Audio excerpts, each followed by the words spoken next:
محرم الحرام شریف کے اس مقدس ایام میں اصلاح عقائد اور اہل سنت و جماعت کی منہج صحیحہ اور جادہ حق کی آگاہی، صراط مستقیم کی آگاہی قرآن و سنت اور امت کے تسلسل سے جاننے کے لیے عقیدہ توحید اور پھر عقیدہ توحید و رسالت اور مفہوم شرک کی حقیقت اور اس کے بعد صحابہ کرام رضوان اللہ علیہم اجمعین جو امت کے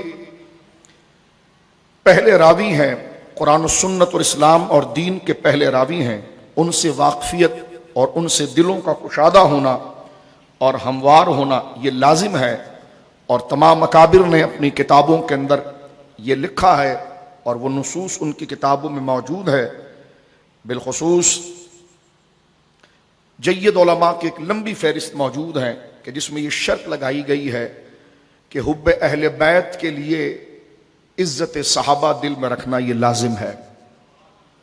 کل کی نشست میں ہم نے اختصاراً آپ کے سامنے ایک طویل بحث کو انتہائی مختصر کر کے پیش کیا کہ صحابہ کرام رضوان اللہ اجمعین سے محبت اور تعلق کیوں لازم ہے، صحابی کسے کہتے ہیں، صحابہ کرام اور صفت صحابیت سے کون کون موسوم ہیں، کن کو صحابی کہا جا سکتا ہے، اور پھر اس ترتیب کے ساتھ جناب رسالت امام صلی اللہ علیہ وسلم کی احادیث سے ہم نے مقام صحابہ، جس میں حضرات اہل بیت بدرجہ اتم شامل ہیں، پوری ایک جماعت جن کو یہ شرف ملا، جنہوں نے اپنی ماتھے کی آنکھوں سے حالت ایمان میں حضور سید عالم کو دیکھا، ان کا مقام خود جناب رسول کریم صلی اللہ علیہ وسلم کی زبان مبارکہ سے کیسا ہے وہ ذکر کیا۔ پھر آخر میں امام الشان علامہ تفتزانی رحمۃ اللہ علیہ کی مائناس کتاب اور ہمارے مدارس کے اندر متداول کتاب شرح عقائد سے ہم نے اس بات کو ذکر کیا کہ اہل سنت و جماعت کو صحابہ کرام رضوان اللہ اجمعین کے حوالے سے کس طرح کی زبان رکھنی چاہیے، کس طرح کا لہجہ رکھنا چاہیے، کیسا انداز ہونا چاہیے، اور جب ان کی بارگاہ میں کوئی بات پیش کرنی ہو یا ان سے متعلق کوئی بات ذکر کرنی ہو تو پھر اس میں شائستگی، پاکیزگی، دیانت اور اس میں تعظیم کا لحاظ رکھنا ضروری ہے۔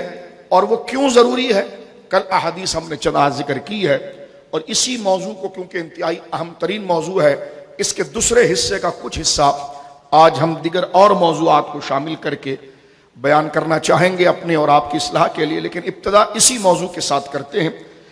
اس وقت میرے سامنے علامہ ابن حجر عسقلانی رحمۃ اللہ علیہ کی شیخ الاسلام الاصابہ فی تمییز الصحابہ ہے، اس میں وہ صحابہ کرام رضوان اللہ اجمعین سے متعلق تمام اہل سنت و جماعت کا نظریہ ذکر کر رہے ہیں، کیونکہ الحمدللہ ہم سنی ہیں تو سنی نظریات ہی کے پابند ہیں، کوئی کیا بول رہا ہے، کیا عقیدہ رکھتا ہے وہ جانے، اس کا عمل جانے، ٹھیک ہے، وہ اپنے کیے کا خود ذمہ دار ہے، لیکن جو خود کو سنی کہلائے گا، اہل سنت کہے گا، تو اسے اسی دائرے کا پابند ہونا ضروری ہوگا، اور اس دائرے میں سے کسی ایک قانون کو بھی اگر اس نے پھلانگا یا ہلکا سمجھا اور اپنی ذات، اپنے منصب یا اپنی دیگر چیزوں کو اس نے فوقیت دی، تو وہ نام اشتہار پر کچھ بھی لگائے وہ سب کچھ کہلا سکتا ہے، سنی نہیں ہو سکتا۔ لہٰذا یہ سن لیجیے۔ اب اہل سنت و جماعت کی ذمہ داریاں وہ کیا ہے؟ حضرت علامہ ابن حجر عسقلانی رحمہ اللہ اصابہ میں لکھتے ہیں، اتفق اہل السنت، تمام اہل سنت و جماعت کا اس بات پر اجماع ہے، علی ان جمیع عدول ولم یخالف عن ذلك الا شذوذ من مبتدعۃ۔ ارشاد فرمایا کہ یہ اہل سنت و جماعت کا اس بات پر اجماع ہے، شاذ قول اس میں کوئی نہ لائے۔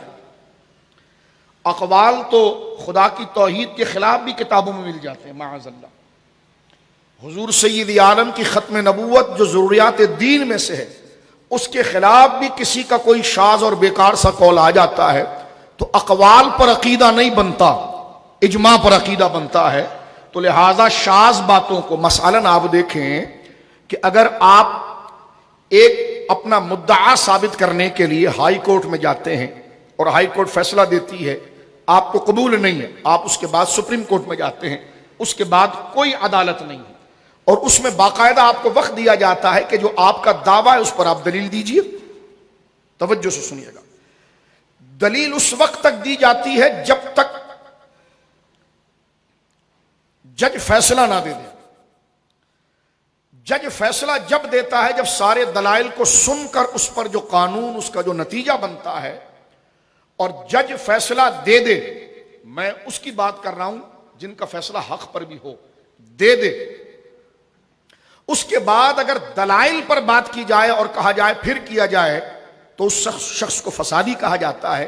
بالکل اسی طرح یہ علماء کی جماعت کے یہ وہ حکم ہے کہ جو تمام دلائل کو سننے کے بعد کہ کیا اقوال ہے، اس آیت کا کیا معنی نکلتا ہے، اس حدیث کا کیا معنی نکلتا ہے، اس میں کیا ضعیف قول ہے، اس میں کیا شذوذ ہے، اس میں کیا نفور ہے، کیا اصح بات ہے، تمام کو لینے کے بعد جب علماء لفظ اجماع کہیں، جمہور نہیں، اجماع کہیں، تو پھر اس کے بعد اپنی اپنی ڈپلی بجاتے ہوئے تین بہنوں کی کہانی، اخبار جہاں، قومی نیوز، اس میں سے کوئی بھی قول لے کر آئیں تو یہ تفضیلی پیروں کا پرانا کام ہے۔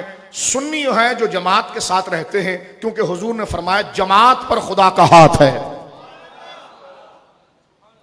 اور سرکار نے فرمایا جماعت کو پابندی سے پکڑو، اور میری امت کا بڑا گروہ جو الجماعہ ہے وہ ہمیشہ حق پر قائم رہے گا، ان کے ساتھ رہو، کونوا مع الصادقین۔ تو اقوال، اب دیکھیں یہاں پر اجماع کی بات کی جا رہی، اب کسی میں جرت نہیں ہونی چاہیے کہ وہ اس کے مقابلے پر کسی کا قول لے کر آئے، کیونکہ جب اجماع ہو چکا ہے تو کتابیں نہیں کھلیں گی، اب حکم پڑھا جائے گا۔ جب تمام دلائل پر قانون بن چکا ہے تو اب اس کے مقابلے میں کتابیں نہیں پڑھی جائے گی، قانون کو پڑھا جائے گا۔ اور قانون صحابہ سے متعلق کیا ہے؟ علامہ ابن حجر عسقلانی علیہ رحمت لکھتے ہیں، اتفق اہل السنت علی ان جمیع عدول، کہ اہل سنت و جماعت کے اس بات پر اجماع ہے اور اتفاق ہے کہ سارے صحابہ اپنے عقیدے، اپنے عمل، اپنے عادات اور اپنے فکر اور اپنے کاموں میں عادل ہیں، ان میں خیانت نہیں ہے، ان میں فسق نہیں ہے، ان میں نفسانیت کے تحت ڈھل کر کوئی فیصلہ کرنا اور اس پر جم جانا، یہ عادت ان میں نہیں ہے۔ اور اسی کو ایک تعبیر کے ساتھ ہے جو حضور نے فرمایا کہ کلہم عدول، میرے سارے صحابہ عادل ہیں، ان کا کیا ہوا ہر کام عدل کے موافق ہوتا ہے، لہٰذا اگر کوئی ایسا کام ان سے سرزد ہو جائے، کیونکہ قرآن اس پر دلائل دے رہا ہے، پیچھے ان کی تائید آگے ذکر فرما رہا ہے، اگر کوئی کام ان کی طرف کوئی منسوب ہو جائے کہ یہ کام ہوا تھا، تو اس میں یا تو تطبیق کی جائے گی یا پھر اس میں تعویل کی جائے گی۔ نہ تطبیق ہو سکے نہ ان کے عمل میں تعویل ہو سکے تو اس روایت کو دیوار پر مارا جائے گا، صحابہ کی عزت کی جائے گی۔ یہ اہل سنت و جماعت کا وہ قانون ہے کہ پوری دنیا کے اہل سنت اس وقت مجھے سن رہے ہیں، جو سنی ہوگا وہ میری اس بات سے کبھی اختلاف نہیں کرے گا، پڑھا لکھا اگر شخص ہوگا۔ میں روافظ کی بات نہیں کر رہا، یعنی اگر ان کا کوئی قول یا ان کا کوئی عمل ایسا نظر آئے تو اس میں کسی اور عمل کے ساتھ تطبیق کی جائے، اور اس کی ضرورت بھی میں بتاؤں گا۔ آپ اتنے مجبور کیوں ہو گئے؟ میں نے کہا وہ ایمانی مجبوری بھی بتاؤں گا، ابھی آپ کو بتاتا ہوں کیوں ہو گئے۔ یا تو اس کو تعویل کر کے اس کا اچھا رخ اور صحیح رخ نکالا جائے گا، کیونکہ وہ عادل ہے، ان کو دنیا کی ہوس و لالچ نہیں، ان کو گارنٹی سند قرآن نے دی ہے، لہذا اب ان کے لیے تعویل کرنا ان کی ذات کے لیے نہیں ہے، قرآن کی آیات کے تحفظ کے لیے، رب کے قول کی صداقت کے لیے ہے، کیونکہ رب نے ان کے دلوں کی حالات اور کیفیات اور ان کے مال اور انجام کو دیکھ کر جو انہیں سند دے دی ہے۔ کوئی واقعہ اگر ان کی طرف منسوب ہو جائے تو راوی کی تحقیق کی جائے گی، اس کے بعد درایت کی جائے گی کہ ان آیات کے مصداق یہ صحابہ کرام رضوان اللہ اجمعین، ان کے لیے یہ بات موضوع ہے کہ نہیں، یا زندگی کے اور حالات سامنے رکھے جائیں گے اور ان پر ایسی تعویل نکالی جائے گی جن پر ان کی طرف فسق کا اور خیانت کا الزام نہ آئے۔ یہ نہیں کہ آنکھ بند کر کے، وہ ضرورت کی وجہ سے، کیونکہ جو لایا جا رہا ہے الزام ان پر، اس میں کوئی سقم اور خرابی ہے، اس سقم اور خرابی اور کمزوری کو پکڑا جائے گا کہ اس واقعے میں یا اس حالات میں یا اس دلیل میں کوئی ایسا سقم اور باریکی ہے جس کی بنا پر یہ صحابہ کے خلاف جا رہی ہے، کیونکہ وہاں پر ان کی صداقت پر قرآن کھڑا ہوا ہے، قرآن گواہی دے رہا ہے، تو اس سقم کو، اس کمزوری کو، اس دلیل کی پکڑ کر تعویل کی جائے گی، اور اگر تعویل اس میں نہیں بنتی تو اس دلیل کو چھوڑ دیا جائے گا، اور جن کی سرپرستی اور تائید قرآن کر رہا ہے ان جماعت صحابہ کا ادب کیا جائے گا۔ یہ نفس صحابیت کی بات کر رہا ہوں، درجے میں سب ایک جیسے نہیں ہیں، درجے میں ایک جیسے نہیں ہیں، ان کو عزت ان کے درجوں کے مقام سے بھی دی جائے گی، لیکن میں یہاں پر نفس صحابیت کی بات کر رہا ہوں۔ حضرت سیدنا امام ابن حجر عسقلانی رحمۃ اللہ علیہ لکھتے ہیں کہ وَلَمْ يُخَالِفِ ذَلِكَ إِلَّا شُذُوذ من مبتدعات، فرمایا اس قاعدے کے خلاف مخالفت چند بدعتی لوگوں کے علاوہ کوئی اور نہیں کرے گا۔ تو یہاں سے پتا چلا کہ صحابہ کرام رضوان اللہ اجمعین کی عدالت پر حملہ یا اس کے لیے من گھڑت روایت طوطا مینا کی کہانی، بد مذہب قسم کے یہودی راویوں کو اٹھا کر باتوں کو لے آنا، اور قرآن کی درایت اور سمجھ اور شواہد کے مقابلے میں اس سند کو اور اس واقعے کو ترجیح دینا، یہ بدعاتیوں کا کام ہوتا ہے، اور بدعاتی جہنم کے کتوں میں سے کتا ہے، جو حضور نے شاہ فرمایا خود کہ اہل البدعات کلاب النار، رواہ دارقطنی، دارقطنی میں روایت ہے، حضور نے فرمایا کہ اہل بدعات جہنم کے کتوں میں سے یعنی انتہائی حقیر لوگ ہیں، تو فرمایا یہ بدعات کا طریقہ ہے، اہل سنت اہل جنت کا کبھی یہ طریقہ نہیں رہا۔ آگے چلنا چاہتا ہوں، کیوں؟ اس پر ایک بات میں عرض کرتا ہوں، اس لیے کہ دیکھیں سورہ آل عمران کی میں نے آیت آپ کے سامنے پڑھی ہے، مزید آیت بھی پڑھتا ہوں ابھی آپ کے سامنے، اور قرآن کی آیات وقتی نہیں ہے۔ میں نے کل بھی عرض کیا کہ یہ قرآن ہے، تاریخ کی کتاب نہیں، کہ لکھنے والے کو یہ نہیں پتا کہ یہ کام ہوا کہ نہیں ہوا، لکھنے والے کو یہ نہیں پتا کہ آج یہ غلط ہے ٹھیک ہو جائے گا یا آج یہ ٹھیک ہے کل خراب ہو جائے گا، یہ رب ہے جو عالم الغیب و شہادہ ہے۔ اس لیے حدیث پاک میں آیا کہ خدا تمہارے ظاہر کو نہیں دیکھتا، اصلاً وہ تمہاری نیات اور دل کو دیکھتا ہے، تمہارے انجام کو دیکھتا ہے۔ اب دیکھیں قرآن کریم کیا ذکر کر رہا ہے، سورہ آل عمران آیت نمبر 110، آہستہ آہستہ آگے بڑھتے ہیں۔ فرمایا کنتم خیر امت اخرجت للناس، اللہ نے فرمایا جماعت صحابہ کو مخاطب کر کے کہ تم بہترین امت ہو، خیر، اخیر، افضل امت ہو۔ خدا نے ان کو افضل کہا ہے، اجر و انعام و انعامات میں ان کو افضل فرمایا ہے، اور فرمایا اس لیے کہ تم کنتم خیر امت اخرجت للناس، تم بہتر ہو ان سب امتوں میں سے، جتنی امتیں آئی ہیں ان تمام امتوں میں تم اخیر ہو، تم افضل ہو، تم بہتر ہو۔ اخرجت للناس جتنی آئی، تأمرون بالمعروف، تم بہتر ہو ان سب امتوں میں سے جو لوگوں میں ظاہر ہوئی بھلائی کا حکم دیتے ہوئے، وَتَنْهَوْنَ عَنِ الْمُنْكَرِ، اور برائی سے منع کرتے ہوئے۔ رب نے فرمایا کہ تم سب میں بہتر ہو کہ تم بھلائی کا حکم دیتے ہو، برائی سے روکتے ہو۔ برائی میں تم ملوث ہو گئے تو قرآن کا انکار، تو تعویل وہاں کی جائے گی، ورنہ اس کو چھوڑ دیا جائے گا۔ صحابہ کی طرف فسق اور خیانت کی نسبت کرنا، اس قرآن کی آیت کا انکار لازم آئے گا۔ لہذا قرآن مؤکد ہے، قرآن ضروری ہے، وہی قطعی ہے، وہی اصل الاصول دلیل ہے۔ حدیث کو بھی ہم قرآن پر پیش کرتے ہیں تو تاریخ کی حیثیت کیا ہے؟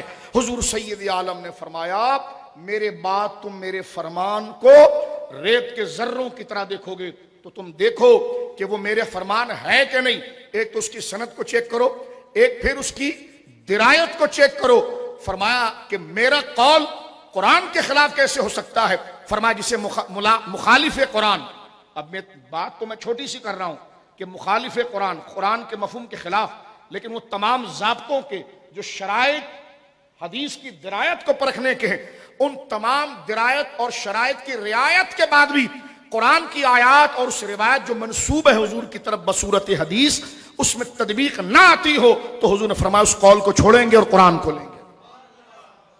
تو اتنی تحقیق جناب رسول اللہ سید عالم صلی اللہ علیہ وسلم کی طرف منسوب قول کے لیے ہے، تو تاریخ کی بنڈل بازیوں کے لیے، ہم اس کے لیے بڑا اہتمام کریں گے، اس لیے کہ اصل الاصول دلیل جو ہے وہ قرآن ہے۔ تو قرآن میں یہاں پر دیکھیں صحابہ کے وصف کیا بیان کی، فرمایا کنتم خیر امت اخرجت للناس، تم بہتر ہو ان سب امتوں میں سے، ابراہیم کی امت علیہ السلام، موسیٰ علیہ السلام کی امت علیہ السلام، حضرت عیسیٰ کی امت، تم بہتر ہو ان سب امتوں میں سے۔ کون سی امتیں؟ اخرجت للناس، جو لوگوں میں ظاہر ہوئی تھی۔ تأمرون بالمعروف، بھلائی کا حکم دیتے ہو، وتنہون عن المنکر، اور برائی سے منع کرتے ہو، وتؤمنون باللہ، اور تم اللہ پر ایمان رکھتے ہو۔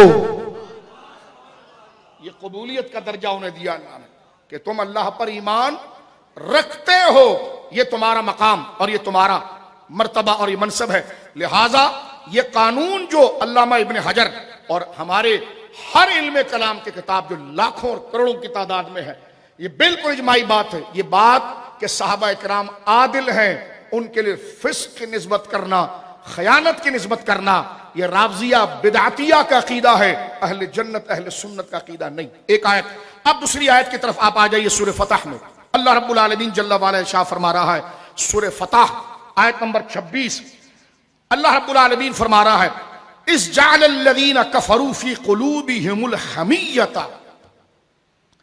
حمیۃ الجاہلیۃ، کہ جب کافروں نے اپنے دلوں میں ضد رکھی، وہی ضد جو کفر کی تھی کہ اسلام کو قبول نہیں کریں گے، تو اللہ فرماتا فانزل اللہ سکینتہ علی رسولہ، تو اللہ نے اطمینان اتارا اپنے رسول پر، وعلی المؤمنین، اور جماعت صحابہ پر۔ اور ایک جملہ یہاں پر عرض کر دینا چاہتا ہوں، ہر جگہ جماع کے لفظ کو ایک ہی ذات میں منحصر کرنا یہ خلاف فصاحت ہے۔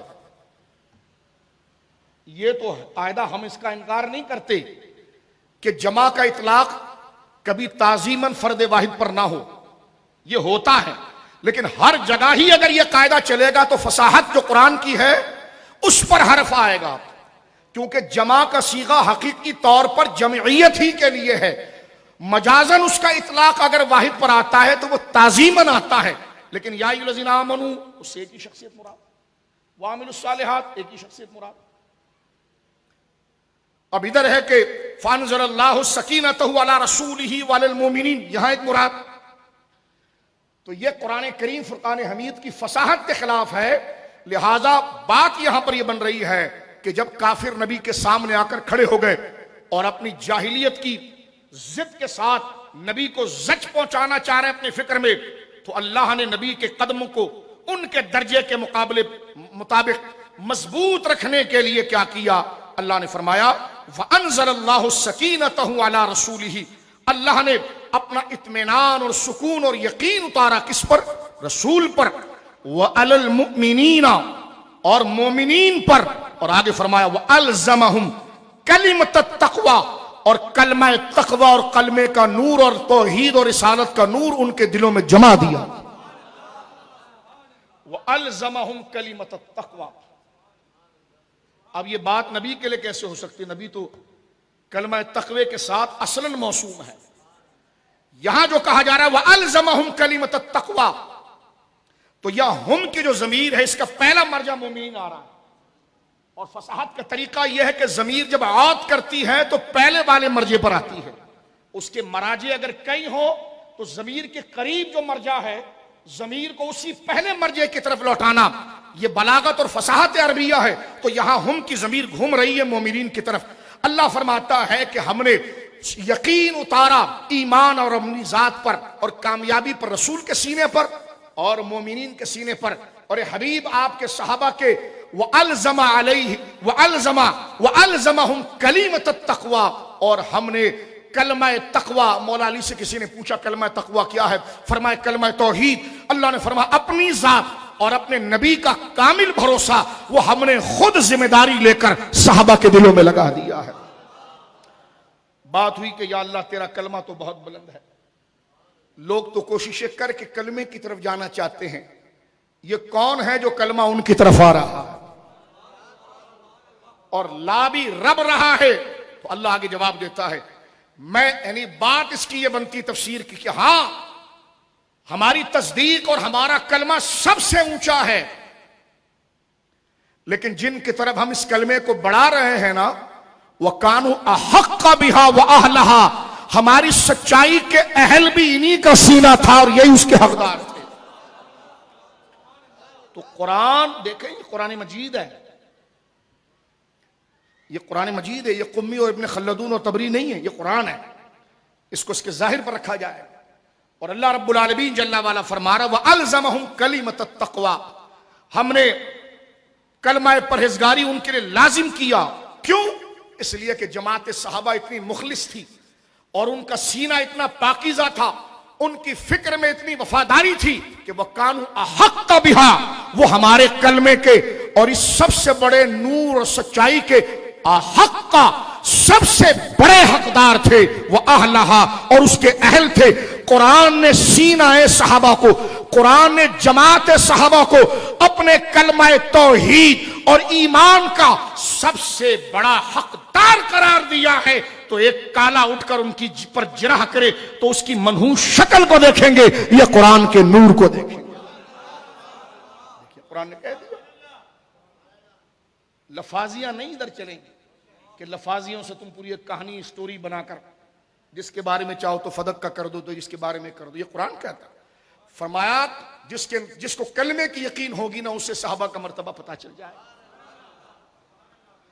اور جملہ آپ دیکھیے نا کہ وہ کیا فرما رہا ہے اللہ رب العالمین، وَكَانُوا أَحَقَّ بِهَا وَأَهْلَهَا، اور یہ زیادہ سزاوار اور اس کے اہل تھے، کیونکہ کائنات کا سب سے بڑا سچ توحید اور جناب رسالت مآب صلی اللہ علیہ وسلم ایمان۔ اللہ فرماتا ہے یہ سچ، اور یہ وہ نہیں جو ہم تقریر ثابت کر رہے ہیں، اللہ کہتا میں نے خود بڑھایا ہے۔ اگر وہ مستحق نہیں تھے، وہ جماعت اس پر اترتی نہیں تھی، تو سوال یہاں پر غوث اعظم پر، امام احمد رضا پر، اہل سنت کے امام پر نہیں، خدا پر آئے گا۔ اس لیے امام احمد رضا یہ جملہ لکھتے ہیں، فرما ایجاد ہم نہیں کرتے، ایجاد خدا کرتا ہے، بس ہم دل جمی سے اسے مان لیتے ہیں۔ یہ عقیدہ ہم نے نہیں ایجاد کیا، یہ ایجاد اللہ نے کیا، یہ شان اللہ نے، اور ہم اس پر جمے ہوئے ہیں، کیونکہ ذالک الکتاب لا ریب فیہ۔ توجہ ہے آپ کی؟ اور آگے دیکھیے، پھر ذہن میں کسی کے خیال آ جائے کہ جب تک بیعت ہو رہی ہے اس وقت تک تو یہ حقدار ہے، اس وقت تک تو یہ اہل ہے، لیکن پتہ نہیں سید عالم کے مزار مقدسہ میں جانے کے بعد میں یہ کیا کریں گے۔ تو آیت کا تسلسل چل رہا ہے، وَأَلْزَمَهُمْ كَلِمَةَ التَّقْوَى وَكَانُوا أَحَقَّ بِهَا وَأَهْلَهَا، بات مکمل تھی، لیکن اللہ نے قیامت تک کی بک کو بند کر دیا اور فرمایا جسے خدا کی سچائی پر یقین ہوگا وہ سر جھکائے گا۔ اور آگے اللہ فرماتا ہے وَكَانَ اللَّهُ بِكُلِّ شَيْءٍ عَلِيمًا، تمہیں کیا پتا ہے، جسے سب کچھ پتا ہے وہ کہہ رہا ہے ابو بکر ہی اس کا حقدار تھا، عمر ہی اس کا حقدار تھا، عثمان ہی اس کا حقدار تھا، علی ہی اس کے حقدار ہیں، جماعت صحابہ اس کے حقدار ہیں، تمہیں کیا علم ہے چند کاغذ الٹے سیدھے پڑھنے کے۔ فرمایا وَكَانَ اللَّهُ بِكُلِّ شَيْءٍ عَلِيمًا، یہ بات وہ کر رہا ہے جسے کائنات کے ذرے ذرے کا علم ہے۔ ہمیشہ آیت کے مکمل ہونے پر نتیجہ نکلتا ہے، جو منقبت ان کی شان بیان کی گئی، آگے سند دے دی گئی ہے، آگے رزلٹ دے دیا گیا ہے کہ یہ بات وقتی نہیں ہے۔ وَكَانَ اللَّهُ بِكُلِّ شَيْءٍ عَلِيمًا، یہ بات وہ ذات کر رہی ہے جو ہر شے کا علم رکھتی ہے۔ میں کہتا ہوں صرف قرآن کی محبت اور اللہ کی محبت سے قرآن پڑھا جائے نا تو صحابہ کی عظمت سامنے آ جاتی ہے۔ غور کیجیے آپ، ایسی پر میں ایک قانون مزید آگے پڑھ دیتا ہوں، ذرا توجہ کرنا۔ یہ جو میں نے علامہ ابن حجر کو پڑھا ہے، اس کے ساتھ ایک بات اور پڑھ دیتا ہوں۔ امام طحاوی علیہ رحمہ نے اپنی کتاب ابو جعفر طحاوی اپنی عقائد طحاویہ کے اندر اس بات کو لکھتے ہیں۔ اس کا خلاصہ یہ ہے، کیونکہ بات چل رہی ہے، تو فرماتے ہیں کہ نحب اصحاب رسول اللہ صلی اللہ علیہ وسلم، اہل سنت وہ ہے جو صحابہ اکرام سے محبت کرتے ہیں۔ ولا نفرط فی حب احدہم منہم، کسی ایک کی محبت میں مبالغہ نہیں کرتے، جس کا جو درجہ ہے وہی کرتے ہیں، غلو نہیں کرتے۔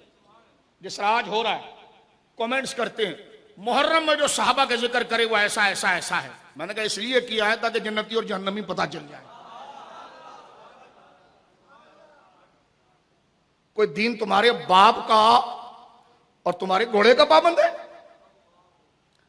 کہ جس کا ذکر قرآن کرے؟ تو میں نے کہا پھر اس 10 دنوں میں قرآن بھی نہیں پڑھنا، کیونکہ ہر ایک آیت کے بعد ان الذین آمنوا کا ذکر آ جاتا ہے، وعملوا الصالحات کا ذکر، ہر 2 آیت کے بعد صحابہ کا ذکر آ جاتا ہے.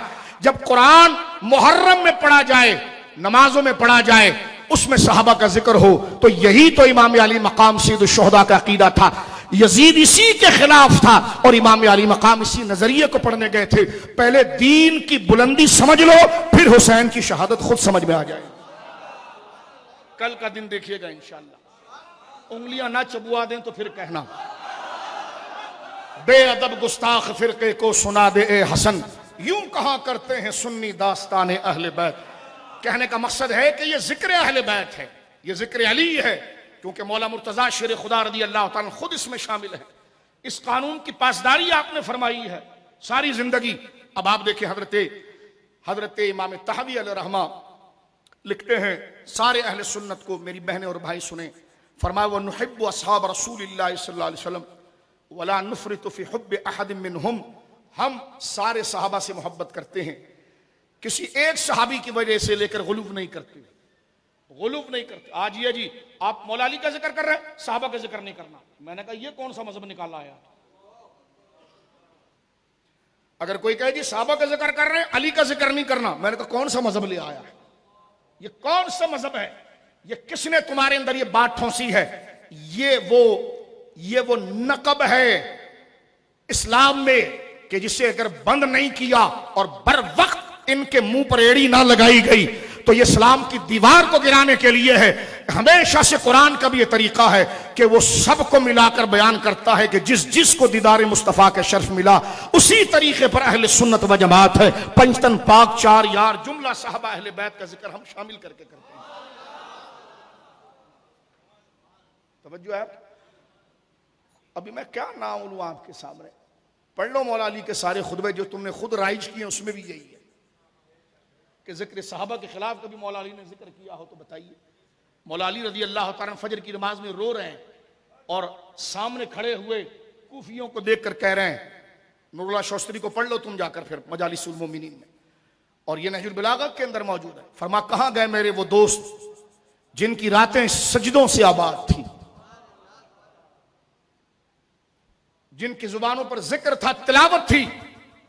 کس کی بات کر رہے ہیں؟ کہاں چلے گئے؟ تو عقل ہو تو یہی بات ہو رہی نا. یہ بات ہی عثمان کی ہو رہی ہے، عمر کی ہو رہی ہے، ابو بکر صدیق کی ہو رہی ہے. تو یہ دیکھیے آگے کیا فرمایا، وَنُبْغِضُ مَن يُبْغِضُهُمْ وَبِخَيْرٍ يَذْكُرُهُمْ. فرمایا کہ ہم اہل سنت تمام صحابہ سے محبت رکھتے ہیں اور کسی ایک کی محبت میں غلو نہیں کرتے اور کسی سے بیزاری کا اظہار نہیں کرتے، کسی سے بیزاری کا اظہار نہیں کرتے. آج باقاعدہ طور پر نام چھپایا جاتا ہے. ایک بہت بڑے مناظر صاحب کی تقریر ہم سن رہے تھے، کہتے ہیں کہ بنو امیہ، اب سنی بھی تو رہنا ہے نا، کہتے ہیں ہم سارے بنو امیہ کے خلاف نہیں، ہم میرا دل چاہا کہ ابھی بات کریں گے. کہنے کہ جی بنو امیہ جو ہے اس میں ہم 2 ہستیوں کو بہت تسلیم کرتے ہیں، ایک سیدہ ام حبیبہ کو اور ایک سیدنا عثمان کو. میں نے کہا وہ مناظرہ حضرت معاویہ والا کہاں گیا؟ تو یہ ڈنڈی نہیں چلے گی. اگر سننے والا سامنے والا شخص وہ ان سے بیزاری کرتا ہے اور خدا ان سے راضی ہے، رسول راضی ہے، تو اس جالی سے ہم بیزاری کریں گے اور سارے صحابہ سارے اہل بیت کا ذکر کریں گے. یہ کیا طریقہ کار ہے کہ ماحول دے کر بیٹھک دیکھ کر تقریر کا انداز تبدیل کر دیا جائے؟ یہ اہل سنت کا طریقہ نہیں. فرمایا اور ان سے بغض اور بیزاری نہیں کریں گے، اور جو ان سے بغض رکھے انہیں خیر پر یاد نہ کرے تو فرمایا ہم خود ان سے بغض رکھیں گے. یہ علامہ طحاوی کہتے ہیں. اور آگے ارشاد فرماتے ہیں اسی بات کو لے کر، فرمایا کیوں ہے؟ فرمایا اس لیے کہ ان کے محاسن کو اور صحابہ کرام رضوان اللہ اجمعین کی شان جلالت کو اللہ رب العالمین نے خود بیان فرمایا ہے. آگے بڑھ رہا ہوں میں، سورہ حشر کی طرف آتا ہوں. سورہ حشر کی آیت نمبر 22 ہے. جناب سید عالم کا مقابلہ اب کفار سے ہونے جا رہا ہے. احساس ذمہ داری یہ شک نہیں ہے کہ یا اللہ تیرے دین کا مسئلہ ہے اور تیرے دین کو بزور طاقت کے کفر ختم کرنا چاہتا ہے. میں اپنے ساتھ جماعت لے کر آ تو گیا ہوں، لیکن مولا کیا یہ ویسی تیار ہو گئی ہے جیسی تیار تو چاہتا تھا؟ ویسی تیار ہو گئی ہے جیسی تیار تو چاہتا تھا؟ یہ احساس ذمہ داری ہے. کہیں ایسا تو نہ ہو، کیونکہ انہی کے رشتہ دار صف کے اس طرف بھی ہیں، جو لڑنے آئے ہیں ان میں ان کا کوئی چچا ہے، کوئی ماموں ہے، کوئی تایا ہے، کوئی باپ ہے، اور ادھر جو کھڑے ہیں کوئی بھانجا کھڑا ہے، کوئی بھتیجا کھڑا ہے، بیٹا کھڑا ہے. سامنے جب نظریں ملیں گی تو اپنی سابقہ زندگی کے احسانات یاد آئیں گے، لاڑ یاد آئیں گے، برادری یاد آئے گی. تو مولا یہ خون کے رشتے کہیں فکر دین اور توحید پر غالب تو نہیں آ جائیں گے؟ حضور سید عالم کو یہ احساس ہے تو رب نے ضمانت دی، حبیب لا تجد قوما یؤمنون باللہ وبالیوم الآخر.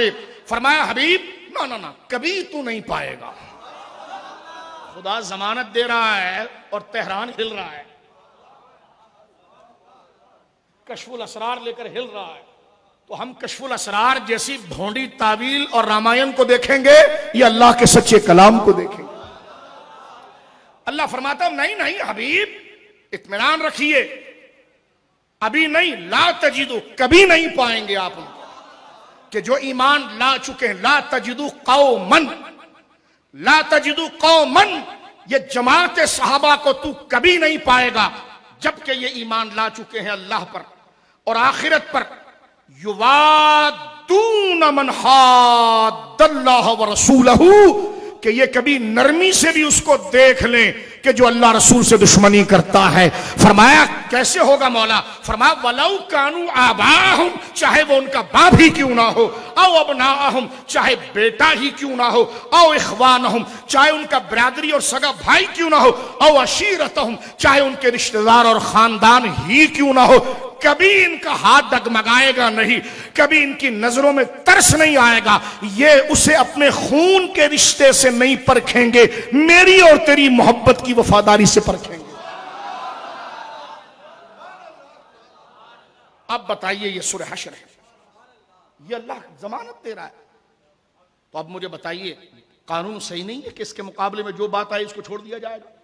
کیونکہ ان باتر بنڈل بازیوں کو لیں گے آپ ہیں تو پھر ان آیات کا کیا ہوگا؟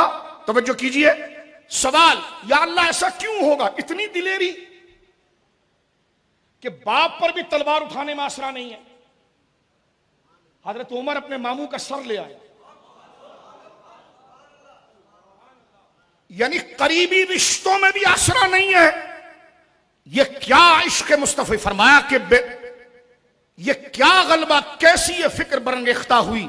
یکا یک بندہ ہر چیز کو بھول جائے. یہ تو کیونکہ جو چیز بندے کی سرشت اور نیچر میں رشتہ داروں کی ہے وہ کیسے نکلے؟ تو رب جواب دیتا ہے گھبراؤ نہیں، ایسا یہ کچھ بھی نہیں.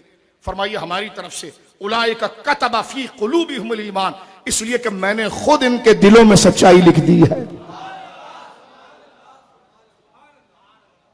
فرمایا اولئک، یہ ہیں وہ لوگ، کتب فی قلوبہم الایمان، جن کے دلوں میں اللہ نے ایمان کو نقش کیا ہے. یہ بینر والا نقش نہیں ہے جو عاشورے کے بعد اتر جائے گا. فرمایا رب کا کیا ہوا نقش اور صبغت اللہ ہے، یہ خدا کا رنگ ہے، جب یہ چڑھتا ہے تو پھر اترتا نہیں ہے. فرمایا یہ دیکھیں اللہ کی کتاب میں پڑھ رہا ہوں، قرآن مجید سورہ حشر ہے اور یہ 28واں پارہ ہے. فرمایا اولئک کتب فی قلوبہم الایمان وایدہم بروح من، اور ہم نے ایمان کو نقش کر دیا ہے اور جبریل کو ان کی مدد کے ساتھ لگا دیا ہے، جو جب یہ سو بھی رہے ہوں تو ہماری محبت کا رس ان کے دلوں میں اتارتا رہے. اور یہ پھر اس درجے میں پہنچ گئے کہ رب فرماتا والذین آمنوا اشد حبا للہ. اس دھرتی پر اگر اللہ سے ٹوٹ کر سب سے بڑا کر محبت کرتا ہے، اشد محبت کرتے ہیں، تو فرمائے وہ جماعت صحابہ ہیں. اب دیکھیں مولا کھڑے ہو گئے یہ، چاہے باپ سامنے ہو پرواہ نہیں. فرمایا حبیب کبھی نہیں پائے گا. یہ لے کر آ رہے ہیں کہیں سے. تم کیا تحقیق لا رہے ہو سیٹلائٹ کی؟ کیا تحقیق؟ لا تجد قوم یؤمنون باللہ. اب جو بھی روایت آئے گی اس آیت کا شاہد موجود ہے، اس سے تطبیق کرنی پڑے گی. اس کے آئینے میں ہر واقعے کو دیکھنا پڑے گا. وہ معصوم نہیں ہیں لیکن ان کا تحفظ اور ان کا عود اور ان کا غیر ارادی گویا کہ قصداً اس کام پر ہو جانا، ان تمام چیزوں کے لیے پیچھے جو سند آ رہی ہے نہ ہونا، یہ قرآن مجید پیچھے کھڑا ہے اور یہ بتا رہا ہے کہ ان کا انجام اور مال اور ابتدا اور آخرت عدل ہے، امانت ہے، راست ہے، درستگی ہے. کیوں؟ کیونکہ یہ اخیر ہیں، خیر ہیں. ہم نے ان کے دلوں میں ایمان ڈالا ہے. کیونکہ یہ دھاندلی بھی تو کم نہیں کرتا ہے نا. کہتے سارے مرتد ہو گئے، سارے مرتد ہو گئے، 3 رہ گئے. اس کا جواب میں نے کل اشارتاً کل دیا تھا. 3 رہ گئے. میں نے کہا ظاہر سی بات ہے، ہر بندہ اپنے پر قیاس کرتا ہے. مرتد ہر ایک کو مرتد سمجھتا ہے. ٹھیک ہے، سمجھ رہے ہیں آپ؟ اب یہاں پر دیکھیے فرمایا گیا کہ مولا یہ کیسے ہوا. فرمایا ہم نے ان کے دلوں پر ایمان کو نقش کر دیا ہے. تو مولا کریم ان کے دلوں میں ایمان نقش ہوا تو کیا ہوا؟ فرمایا وَيُدْخِلُهُمْ جَنَّاتٍ تَجْرِي مِن تَحْتِهَا الْأَنْهَارُ خَالِدِينَ فِيهَا. اور انہیں ہم ان دائمی جنتوں میں رکھیں گے کہ جس کے نیچے سے نہریں بہتی ہیں. کیوں؟ رضی اللہ عنہم، اللہ ان سب سے راضی ہوا. وَرَضُوا رضی اللہ عنہم، اللہ ان سب سے راضی ہوا. وَرَضُوا عَنْهُ، اور یہ سب اللہ سے راضی ہو گئے. اور آگے اللہ کہتا ہے، زبان بند رکھنا، اولئک حزب اللہ، یہ اللہ کی جماعت ہے. اولئک حزب اللہ، حزب کہتے ہیں جماعت کو. فرمایا اولئک حزب اللہ، یہ اللہ کی جماعت ہے. الا ان حزب اللہ هم المفلحون، اور خبردار جو اللہ کی جماعت ہے وہی فلاح یافتہ ہے. اب اس میں بات کس کی ہو رہی ہے؟ میں نے کل بھی آپ کو کہا تھا کہ کسی بھی آستانے پر کسی بھی بڑے بزرگ کا عرس ہوتا ہے تو وہاں پر پڑھا جاتا ہے الا ان اولیاء اللہ لا خوف علیہم ولا هم یحزنون. توجہ کرنا کہ خبردار جو میرے اولیاء ہیں. سجادہ بھی خوش ہو رہا ہوتا ہے، مرید بھی خوش ہو رہے ہوتے بالکل. لیکن یہ آیت صاحب مزار کے لیے تو نہیں اتری ہے. یہ صاحب مزار تو اس آیت کے اترنے سے 1400 سال بعد پیدا ہوئے ہیں. کوئی 500 سال بعد پیدا ہوا، کوئی 400 سال بعد پیدا ہوا. یہ قرآن سب سے پہلے کس سے کہہ رہا تھا کہ جو ہمارے اولیاء ہیں وہ جماعت صحابہ ہیں. آج ہمارا مزاج اتنا بے ڈھنگا ہے کہ اگر یہ کہنا اس نے مرشد کے خلاف بات کر دی تو ہم آستی میں چڑھا، اس نے پیر کے خلاف بات کر دی، اس نے ولی کے خلاف بات کر دی، اور صحابی کے خلاف تو کچھ ہوتا ہی نہیں ہے جبکہ اصل مرشد ہیں ہی ہے. توجہ ہے؟ او بھائی، یہ جتنی آیتیں عرس میں پڑھی جاتی ہیں گنبد والے ان کی غلامی اور نیابت میں شامل ہوتے ہیں.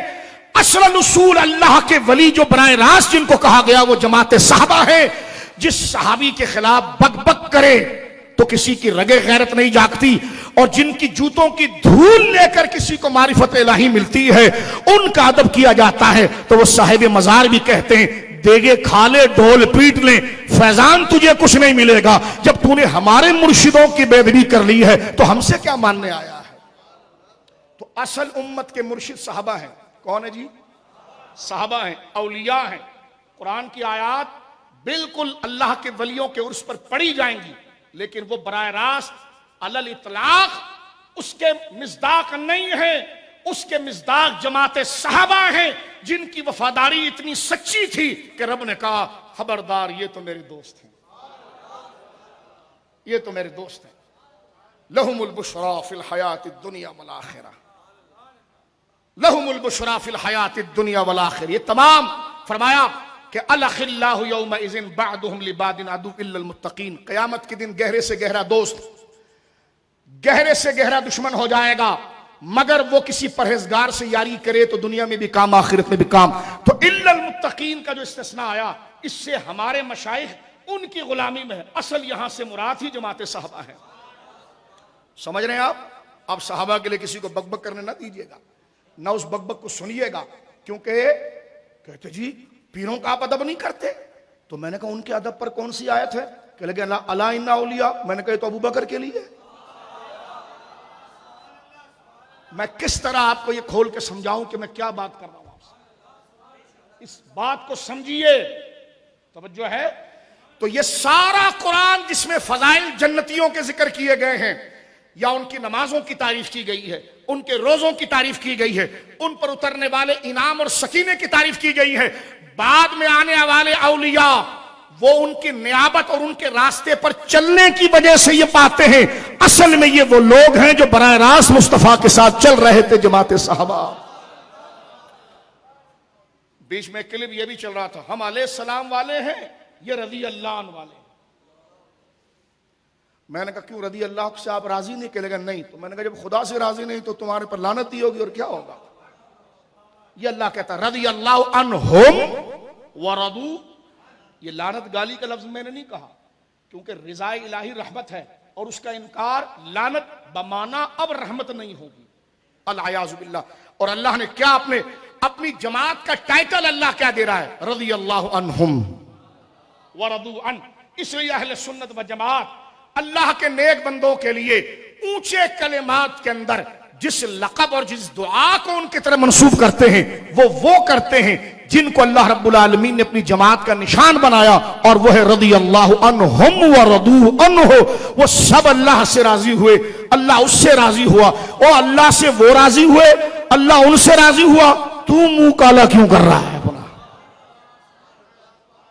وہ تو کام ہو گیا، وہ تو اللہ راضی ہو گیا ان سے، اب تو زمین پیٹ کر کیا کرے گا، کیا نکلے گا؟ تو لہٰذا میرے دوستوں بزرگوں، یہ ترتیب کے ساتھ آیات کا ایک سلسلہ میں آگے کی طرف بڑھاتے ہوئے آخری آیت یہاں پر میں پیش کرتا ہوں، ذرا غور کیجئے، جس سے آپ کا ذہن مزید کھل جائے گا، پھر ایک نئے ٹاپک کی طرف ہم آگے بڑھتے ہیں۔ اور یہ اس وقت میرے سامنے سورۃ الحجرات ہے، سورہ حجرات۔ صحابہ کرام رضوان اللہ اجمعین، ایک تھوڑا سا اشارہ میں دے رہا ہوں، یہ قرآن کا اجرا ہو رہا ہے، دیکھیں آپ، سبحان اللہ۔ ہم قرآن کے ایک ایک آیات سے دیکھ رہے ہیں۔ اب تم قرآن کبھی پڑھو گے نا تمہیں مزہ آئے گا، جہاں یہ آیات آئے گی تو تمہاری آنکھوں میں مولا علی اور صدیق اکبر کی چمک آنا شروع ہو جائے گی، کہ خدا جن کی شان بیان کرے۔ اس لیے مجھ سے کوئی کہے کہ جناب کیا آپ تاریخ کو نہیں مانتے؟ میں نے کہا صحابہ کا رتبہ اتنا اونچا ہے کہ یہ پھٹیچر چیز وہاں جا ہی نہیں سکتی۔ تو کہا ان کو پہچانیں گے کیسے؟ میں نے کہا ان کے پہچان کی تاریخ قرآن ہے، صحابہ کو قرآن سے پڑھا جائے گا، توجہ ہے۔ اب آپ آئیے سورہ حجرات کے اندر، اور اللہ رب العالمین جل وعلا صحابہ کرام رضوان اللہ اجمعین نے کسی مسئلے میں اپنی ایک رائے اور اپنی خواہش کا اظہار کیا جو ان کے لیے بہتر نہیں تھا، جو ان کے لیے انہوں نے خیر خواہی میں ایک ارادہ کر لیا۔ اب رب کریم دیکھو ان کو سمجھاتا کیسا، فرما وَاعْلَمُوا، اب اصلاح ہو رہی ہے۔ کہتے ہیں کہ دیکھیے جناب فلاں صحابی نے یہ کیا تھا، قرآن میں یہ آیا، تو میں نے کہا رتبہ بھی تو دیکھ، اگر ان سے کچھ انحطاط ہو جائے تو براہ راست خدا اصلاح کرتا ہے۔ تو لوگ کیسے ہوں گے کہ جن کی براہ راست اصلاح خدا کرے، اور جب وہ اصلاح قبول کرے تو براہ راست ان کے انعام کا بھی اعلان کر دے۔ جو براہ راست خدا کی تربیت میں ہو، اگر ذرا سے انحطاط ہو جائے تو فوراً ان پر عتاب ہے، اور جہاں قبول کرتے ہیں تو فوراً اجر کی بشارت ہے۔ تو کتنے عظیم لوگ ہیں، یعنی وہ خدا کے چنیدہ لوگ ہیں جن سے خدا کا نظام چلنا ہے، اس لیے براہ راست خدا کی قدرت کی نگاہیں ان پر ہے۔ اگر کوئی ان کے شان کے ادب و مقام کے اعتبار سے بصورت حسنات الابرار سیئات المقربین ہو جائے تو رب اصلاح فرمائے یہ کیسے ہوا، یہ کیوں ہوا، اور جب وہ اصلاح کر لیں تو پھر ان کے اجر کو بھی بیان کرے۔ یہ ان کی عزت و توقیر آپ دیکھیے۔ اب دیکھیں قرآن کہہ رہا ہے اور انہیں سمجھا رہا ہے اللہ رب العالمین، وَاعْلَمُوا، اے نبی کے صحابہ سن لو سب کے سب، اَنَّ فِيكُمْ رسول اللہ، تم براہ راست نہ ہوا کرو، تم میں رسول موجود ہیں۔ لَوْ يُطِيعُكُمْ فِي كَثِيرٍ مِّنَ الْأَمْرِ لَعَنِتُّمْ، فرمایا ہاں بہت سے معاملات ایسے ہیں اگر یہ تمہاری خوشی پر کر بھی دیے جائیں نا تو پھر آگے چل کر تمہارے لیے پریشانی ہو جائے گی۔ تو جو چیز تم مانگ رہے ہو نا تو وہ نہ مانگو، کیونکہ رسول موجود ہے، ان کو ہم بتا دیں گے، اور اگر ہم کر دیں گے نا کوئی کام وہ تمہارے کہنے پر تو وہ اب دیکھیں یہ بات بھی مستقبل کے حوالے، تو بعد میں چل کے وہ تمہارے لیے خراب ہوگا، لیکن جب ضمانت دے دے اچھائی کی تو اس کا مطلب وہ بھی مستقبل کے حوالے سے دی جا رہی ہے۔ اللہ فرمایا وَاعْلَمُوا أَنَّ فِيكُمْ رَسُولَ اللَّهِ، جان لو کہ تم میں اللہ کا رسول، جان لو کہ تم میں اللہ کے رسول ہیں۔ لَوْ يُطِيعُكُمْ فِي كَثِيرٍ مِّنَ الْأَمْرِ لَعَنِتُّمْ، بہت سے معاملے ایسے ہیں کہ اگر تمہاری خواہش پر کریں تو تم ضرور مشقت میں پڑ جاؤ، لیکن تمہیں اس معاملے کی کیا ضرورت ہے وہ کام کرو۔ وَلَكِنَّ اللَّهَ، یہ کام چھوڑو، لیکن اللہ نے جو تمہارے لیے پسند کیا نا وہ لو، وہ چھوڑ دو، وہ چھوڑ دو، وہ تمہارے لیے پریشانی لائے گا۔ ہم تمہیں بتاتے ہیں تمہارے لیے پسند کیا ہے۔ فرمایا وَلَكِنَّ اللَّهَ حَبَّبَ إِلَيْكُمُ الْإِيمَانَ، اللہ نے تو تمہارے لیے ایمان کو پیارا کر دیا ہے۔ چلو پیارا کر دیا، نصیحت ہے، آگے وہ بڑھا کہ نہیں بڑھا؟ تو آگے اللہ فرماتا ہے وَزَيَّنَهُ فِي قُلُوبِكُمْ، اور تمہارے دلوں میں نقش بھی کر دیا ہے۔ اب نکل کے بتا گھوڑا لے کر یہاں سے، یہ قرآن باندھ رہا ہے۔ کوئی کہے چلو نصیحت کی تھی نا حبب الیکم الایمان، یہ نہ مانگو، اللہ نے تمہارے لیے ایمان رکھا ہے، تو چلو نصیحت تھی، پتہ نہیں بعد میں کیا ہوا، لیا کہ نہیں لیا۔ آگے اللہ پھر کہتا ہے کہ صرف تمہارے لیے ایمان پسند ہی نہیں کیا، وَزَيَّنَهُ فِي قُلُوبِكُمْ، وہ تمہارے دلوں میں ہم نے آراستہ بھی کر دیا۔ اچھا دل میں آ گیا، اب پتہ نہیں مظاہرہ زندگی میں کیسا ہوگا، آ تو گیا ہے، لیکن ایمان والی باتیں سامنے ظاہر ہوں گی کہ نہیں ہوں گی؟ اللہ فرماتا ہوگی، کیوں کہ جب ایمان آئے گا تو کفر نکلے گا، کیونکہ ضد ہے نا، ایمان آئے گا تو گناہ نکلے گا، ایمان آئے گا تو بغاوت اور تو خود سری نکلے گی۔ اللہ آگے فرما رہا ہے کہ وَحَبَّبَ إِلَيْكُمُ الْإِيمَانَ وَزَيَّنَهُ فِي قُلُوبِكُمْ، ہم نے تمہارے لیے ایمان کو پسند رکھا ہے، اور پسند ہی نہیں کیا بلکہ باقاعدہ اسے تمہارے دلوں میں نقش کر دیا، اور جب نقش ہو گیا نا تو ہماری قدرت نے اس کا مظاہرہ بھی کر لیا کہ وَكَرَّهَ إِلَيْكُمُ الْكُفْرَ وَالْفُسُوقَ وَالْعِصْيَانَ، اور کفر اور حکم سے عدولی کرنا اور نافرمانی کرنا، ان تمام چیزوں سے تمہارا دل ناگواری کرتا ہے، کفر کو پسند نہیں کرتا، فسق کو پسند نہیں کرتا، بغاوت کو پسند نہیں کرتا۔ فرما اولئک ھم الراشدون، یہی وہ سب ہیں جن کو ہم نے کامل ہدایت دے دی۔ غور کرنا میرے دوست، یہاں پر رب نے ایک طرف کی بات یہ فرمائی کہ ہم نے ایمان کو تمہارے دلوں میں نقش کر دیا، پہلے کا پسند کیا، تو یہ شاید ادھر گھسنے کی کوشش کرے، تو آگے فرمایا نقش بھی کر دیا۔ پھر کوئی کہنے کی کوشش کرے تو اللہ فرما رہا ہے وَكَرَّ إِلَيْكُمُ الْكُفْرَ، اب ان کا دل ایسا ہے جو کفر سے کراہیت کھاتا ہے۔ یہ ابو بکر خود نہیں بول رہے، رب ان کے بارے میں بول رہا ہے۔ تو فدق کی بالٹی لے کے گھومتا رہے اور اپنی طرف سے کہانیاں بناتا رہے، اور رب یہاں کہہ رہا ہے وَكَرَّ إِلَيْكُمُ الْكُفْرَ وَالْفُسُوقَ وَالْعِصْيَانَ، ان کا دل اب ایسا ہے کہ یہ کفر سے کراہیت کرتا ہے۔ رب کا مشاہدہ غلط ہے، ہو سکتا ہے معاذ اللہ، رب کی رائے بدل سکتی ہے، جو بندہ بعد میں خراب ہو جائے اس کے لیے مطلق رب نصیحت اور اس کے لیے بشارت دے سکتا ہے۔ یہاں مطلق بشارت دیکھیں، کڑی در کڑی آ رہی، وہ ایک خاص چیز مانگ رہے تھے، رب نے کہا وہ نہ مانگنا، تمہارے لیے ایمان اچھا ہے، اور صرف اچھا ہی نہیں اس کو نقش کر دیا ہے، صرف نقش ہی نہیں کر دیا، ایمان کی عادت بھی تم میں آ گئی ہے کہ تم کفر کو پسند نہیں کرتے، گناہ کو پسند نہیں کرتے، بغاوت کو پسند نہیں کرتے۔ جب سارا پروسیس تم نے کر ہی لیا ہے تو پھر تمہیں رزلٹ اور سرٹیفکیٹ بھی دے دیتے ہیں، اور وہ کیا ہے اولئک ھم الراشدون، تم سارے راشد ہو اور میرے بندوں کے لیے قیامت تک مرشد ہو۔ میرے دوستو بزرگوں، بس یہیں پر رک جاتے ہیں، ورنہ قرآن کریم کا نہ ختم ہونے والا ایک سلسلہ ہے کہ جو ان کی شان، ان کی عظمت اور ان کی جلالت پر دلیل ہے۔ میں نے تو ابھی لا یستوی منکم من انفق من قبل الفتح وقاتل اولئک اعظم درجۃ من الذین انفقوا من بعد وقاتلوا وکلا وعد اللہ الحسنى، ہم نے تو ابھی آیت پڑھی نہیں ہے اور آیات ابھی ہم نے ذکر کی نہیں، لیکن جہاں پر بھی قرآن میں یہ آیات اور واقعات کی طرف اشارہ ہوگا۔ اچھا اب آپ دیکھیے، کہتے ہیں سارے صحابہ جنتی ہیں، میں نے کہا آپ نے قرآن پڑھا ہے؟ قرآن کریم آپ نے پڑھا ہے؟ میں خیر اس لیے کہ اہل سنت و جماعت نے کبھی اس میں پسو پیش نہیں کیا. توجہ ہے آپ کی, کبھی اس میں پسو پیش. ایک چنی کہنے لگا کہ یہ ابن حزم کا قول ہے. میں نے کہا تیرے شیخ الاسلام نے اس کی تائید میں اپنی کتاب میں لکھا ہے. اگر ابن حزم سے اتنا بغض تھا تو امام نصفی ابن حزم کے اس قول کو اور ابن حجر کے قول کو لا کر کہہ رہے ہیں یہ ابن حزم نے محلہ میں لکھا ہے اور یہ صحابہ میں لکھا ہے کہ سارے صحابہ جنتی ہیں.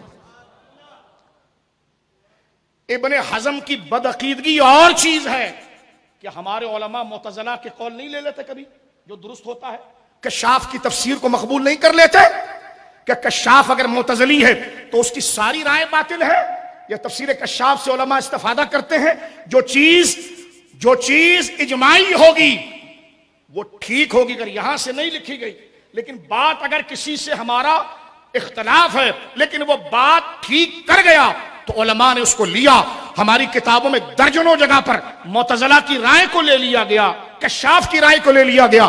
ہم تائید ابن حزم کے نظریے کی نہیں کر رہے لیکن جو اس نے بات کی ہے صحابہ کے جنتی ہونے کی ہمارے علماء نے اس کو مستدل بنایا ہے اور تمہارے شیخ الاسلام نے بھی مستدل بنایا ہے. نام لوں گا تو پھر اور تم بدکو گے, تو لہٰذا یہ جملہ بولنا چھوڑ دو کہ ہر صحابی نبی جنتی کہنا یہ ابن حزم صاحب محلہ جو ہے اس کی کتاب کا ایک اختراع ہے, یہ نہیں ہے. ذرا پڑھ اپنے گھر میں جا کر کتاب عظمت صحابہ اور خلافت کا مسئلہ دیکھ, منہاج القرآن سے جو چھپا ہے پڑھ دیکھ کیا لکھا ہوا ہے اس کے اندر. لہذا صحابہ کرام رضوان اللہ اجمعین کے لیے جملہ بالکل برحق ہے کہ ان کے انجام اور معال کے حوالے سے کہ وہ سارے جنتی ہیں. اب دیکھیں میں اس پر قرآن کی آیت پڑھتا ہوں اور پھر ہم ایک خاص موضوع سورۃ التحریم, توجہ سے سنیے گا جنتی ہونے پر. سورۃ التحریم اس لیے کہ دیکھیں گمراہ وہ ہوگا جسے خدا کا نور نہیں ملے گا اور وہ کفر کے اندھیرے میں چلا جائے گا, لیکن جس کی ہدایت خود خدا کا نور کر رہا ہو تو اسے ہم جنت سے باہر کیسے کہہ سکتے ہیں. اب دیکھیں قرآن کیا کہہ رہا ہے. سورۃ التحریم 28واں پارہ اور آیت نمبر 8 اللہ فرما رہا ہے یوم لا یخزی اللہ النبی, اللہ اس دن اپنے نبی کو رسوا نہیں کرے گا. یہ اللہ وعدہ کر رہا ہے. تم بھی تو امکان کس والوں کے ساتھ نہیں مل گئے تفضیلیوں بغض صحابہ میں, کیونکہ بغض رسول میں ادھر چلے گئے تو تم بغض صحابہ میں ادھر جاؤ گے کہ اللہ نے وعدے کے خلاف کرے گا معاذ اللہ. یہ اللہ وعدہ کر رہا ہے یوم لا یخزی اللہ النبی والذین آمنوا معہ. وہ دن یاد کرو جس دن اللہ نہ نبی کو رسوا کرے گا اور نبی کے ساتھ والے نہ مومنین کو رسوا کرے گا. اب یہ معہ وہی ہے محمد الرسول اللہ والذین معہ اشداء الکفار رحماء بینہم, پوری چیز یہیں پر وہ آیت دیکھیں اسی ترکیب کے ساتھ آ رہی ہے سورہ نور کے اندر. یہ بڑی یونیک بات میں آپ کے سامنے رکھ رہا ہوں, اس آیت سے ذرا توجہ کیجئے گا. یہ یعنی بیان کے حوالے سے شاید آپ نے کم سنی ہو. سورۃ التحریم آیت نمبر 8 اللہ کا کلام کہہ رہا ہے وہ فلاں نے یہ لکھا ہے فلاں نے لکھا ہے. میں نے کہا غلطی ہو گئی اس سے, قرآن کے مقابلے میں جو لکھا غلطی ہو گئی اس سے. کہ ابن حزم نے لکھا ہے, میں نے کہا قرآن کے بارے میں ٹھیک کہا ہے تو وہ کچھ بھی وہ بات لے لی جائے گی. توجہ ہے آپ کی. کہنے کہ فلاں عالم صاحب نے لکھا ہے کہ سارے صحابہ کو جنتی نہیں کہہ سکتے. میں نے کہا جب تو اجماع کو ٹھکراتا ہے تو ہم ایک مولوی کی بات کیسے قبول کریں گے؟ پھر تو دھڑلے کی اور برابری کی بات ہوگی نا. ہم صحابہ کی عدالت پر اجماع لائیں تو ساری امت کو ٹھکرا دے اور ایک مولوی صاحب کا قول لے کر آئے اپنے گھر میں ہی رکھ لے, ہم اجماع کے ساتھ چلیں گے قرآن کے ساتھ چلیں گے. کہ ان کی بے ادبی کر رہے ہیں؟ میں نے کہا نہیں, شاذ قول ہے. اور کیجئے یہاں پر آپ, قرآن وعدہ کر رہا ہے, اللہ فرما رہا ہے قیامت کے دن ہم نبی کو رسوا نہیں کریں گے. فرمایا یوم لا یخزی اللہ, یعنی حضور کی حفاظت کے ساتھ صحابہ کی حفاظت کو جوڑا جا رہا ہے, ایک رکھا جائے. اور فرما رہا ہے کیا درجہ ہے جناب, دیکھیں جو تحفظ حضور کا ہو رہا ہے حضور ہی کی نیابت میں اس کو جمع کیا جا رہا ہے جیسے ثانی اثنین میں دو ذاتوں کو جمع کر دیا گیا. ثانی الثلاث نہیں ہے, ثانی اثنین. عربی عددی ترکیب کے اندر یہ جمع کے لیے آتا ہے کہ دونوں ایک ہی ہیں. یہ اللہ نے قرب بخشا ہے. یہاں پر فرما رہے یوم لا یخزی اللہ النبی والذین آمنوا معاہ. اہل ایمان غور سے سنیں اور قرآن کھولیں اور آیت نمبر 8 سورۃ التحریم 28واں پارہ دیکھیں. اللہ فرما رہا یوم لا یخزی اللہ النبی والذین آمنوا معاہ. جس دن اللہ رسوا نہ کرے گا نبی کو اور ان کے ساتھ ایمان والوں کو. ان کے ساتھ ایمان والوں کو کیا مظاہرہ ہوگا, کیا حالات ہوں گے, پوزیشن کیا ہوگی. اللہ فرماتا نورہم یسعی بین ایدیہم وبایمانہم. ہمارا نور ان کی سرپرستی کرے گا اور وہ نور ان کے آگے چل رہا ہوگا اور دائیں چل رہا ہوگا اور اس نور میں چل رہے ہیں.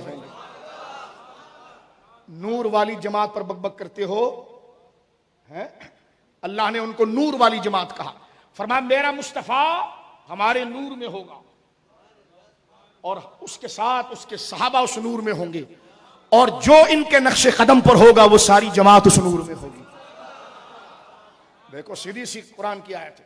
یوم لا یخزی اللہ النبی والذین آمنوا معاہ نورہم یسعی بین ایدیہم وبایمانہم. جس دن اللہ رسوا نہ کرے گا نبی اور ان کے ساتھ ایمان والوں کو, ان کا نور دوڑتا ہوگا نبی اور صحابہ کے آگے اور دائیں طرف, اور نبی کے صحابہ اور ان کے متبعین ساری جماعت اہل سنہ کہہ رہی ہوگی یقولون ربنا اتمم لنا نورنا واغفر لنا. عرض کریں گے اے میرے مولا اس نور کو اور بڑھا اور پورا کرتا رہے اور ہمیں بخش دے. انک علی کل شیء قدیر, تو ہر چاہے پر قادر ہے. اب دیکھیں پوری جماعت کو اللہ جنتی کہہ رہا ہے. دم ہے چمنی میں تو آئے یہاں سے نکالے صحابہ کو. یہ نص سامنے موجود ہے قرآن کی. تمہارے منطقی استدلال ہو تو ہے منحوس علم. اگر تم کوئی قطبی مرضی پڑھا دو عقیدہ ٹھیک ہو تو تعریف ہے, ورنہ اس علم کی تو اہانت واجب ہے. قرآن کے نص کے مقابلے میں تم صغرے کبرے ملاؤ گے اور اس میں گویا کہ نسبتیں لاؤ گے. یہاں قرآن علی اطلاق کہتا ہے کہ نہ خدا نبی کو رسوا کرے گا اور نہ نبی کے ساتھ شامل جماعت مومنین کو رسوا کرے گا, بلکہ اس کا نور نبی کے آگے ہوگا اور نبی کے صحابہ کے آگے اور دائیں طرف ہوگا, اور وہ جاتے ہوئے رب کے حضور اس عز و انکساری میں مزید اتمام کے لیے کہہ رہے ہوں گے یقولون ربنا اتمم لنا نورنا واغفر لنا انک علی کل شیء قدیر. اے ہمارے رب اس نور کو بڑھاتا رہے, پورا کر دے اور ہمیں بخش دے, بے شک تو ہر چیز پر قادر ہے. دیکھیں یہ مقام اور یہ مرتبہ ہے ان عظیم ہستیوں کا. اور اس لیے آپ دیکھیں حضور نے فرمایا میرے ایک صحابی اگر آدھی مٹھی بھی جو دے,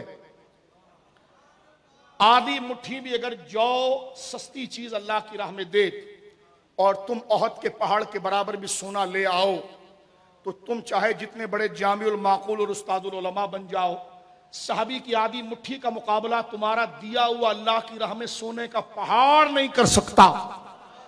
بتا سونا زیادہ قیمتی ہے یا جو؟ سونا.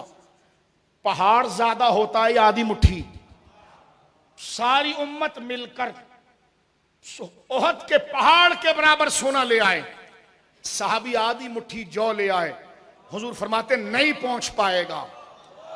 اب آپ دیکھیں میعاد میں یہ چیز زیادہ ہے, اجر میں نہیں ہے. وہ تھوڑی سی چیز اجر میں کیسے بڑھ گئی؟ میں نے کہا مولوی صاحب بخاری کی پہلی حدیث پڑھاتے ہو نا, انما الاعمال بالنیات. عمل نیت جتنی ستری ہوگی تھوڑا عمل بھی بڑھتا چلا جائے گا, اور نیت ستری ہوتی ہے اخلاص اور للہیت سے. صحابہ اتنے سچے ہیں کہ اگر وہ جو پر بھی ہاتھ ڈال دے تو وہ سونے کے پہاڑ سے زیادہ اجر رکھتا ہے. یہ ان کے صفائی قلب, یہ ان کے ولی اللہ, یہ ان کے اولیاء اللہ, یہ ان کے مومنین ہونے کی کتنی بڑی دلیل ہے. اور تم کہہ رہے در والے گھر والے, در والے گھر والے. بابا فرید ایک کتاب پڑھاتے تھے التمہید. کیا پڑھاتے تھے؟ بابا صاحب کا عرس ہے نا تو صرف ڈھول نہیں پیٹو، کبھی بابا صاحب کا عقیدہ بھی پڑھو. جس نے صابر پیا کو کلیئر دیا، ہاں، حضرت مولانا نظام الدین کو بلا کر نظام ملت و دین بنا دیا. خواجہ صاحب کہتے ہیں، خواجہ نظام الدین اولیاء رحمہ اللہ، آپ تو بدایوں شریف کے ہیں، بخاری سید ہیں، اور آپ دہلی آئے، آپ فرماتے میں نے ایسی ذکر سن لیا تھا بابا صاحب کا، ان کی علمی وجاہت کو دیکھا تو مجھے پیار ہو گیا، اور میں پاک پتن کی طرف آنے کا سوچا. جب میں پہنچا تو ان کا ایک علمی نکھار تھا، اور بابا صاحب اہل سنت کی کتاب التمہید پڑھاتے تھے. شیخ محقق نے اخبار الاخیار میں لکھا، خواجہ نظام الدین اولیاء خود جید عالم تھے، فارغ کوئی بھی نہیں تھا، ڈھول پہ ہلتا تھا، ڈبل پتی پان کھائے، ایسے نہیں تھے، علم تھا ان کے پاس. علم تھا.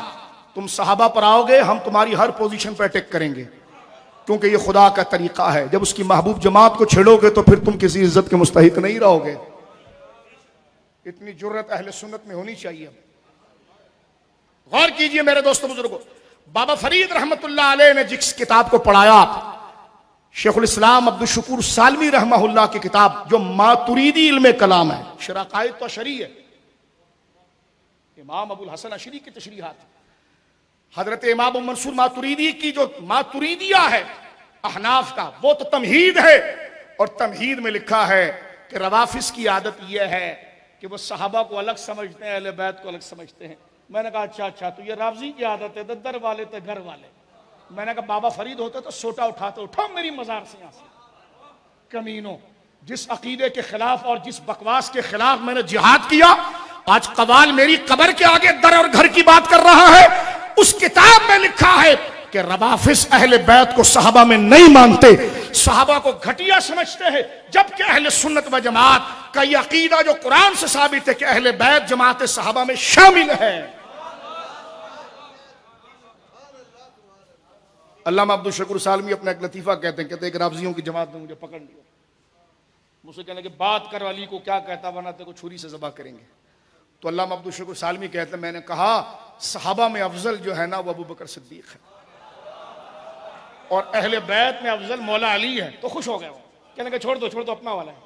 وہ سمجھ ہی نہیں پائے کہ میں کیا کہہ رہا تھا، کیونکہ وہ اہل بیت کو صحابی مانتے ہی نہیں ہیں. تو یہ کہانی، یہ ڈبے چلاتے ہیں در اور گھر، یہ اسی کا ترجمہ بنتا ہے اہل سنت کے نزدیک. اس قسم کی دوری نہیں.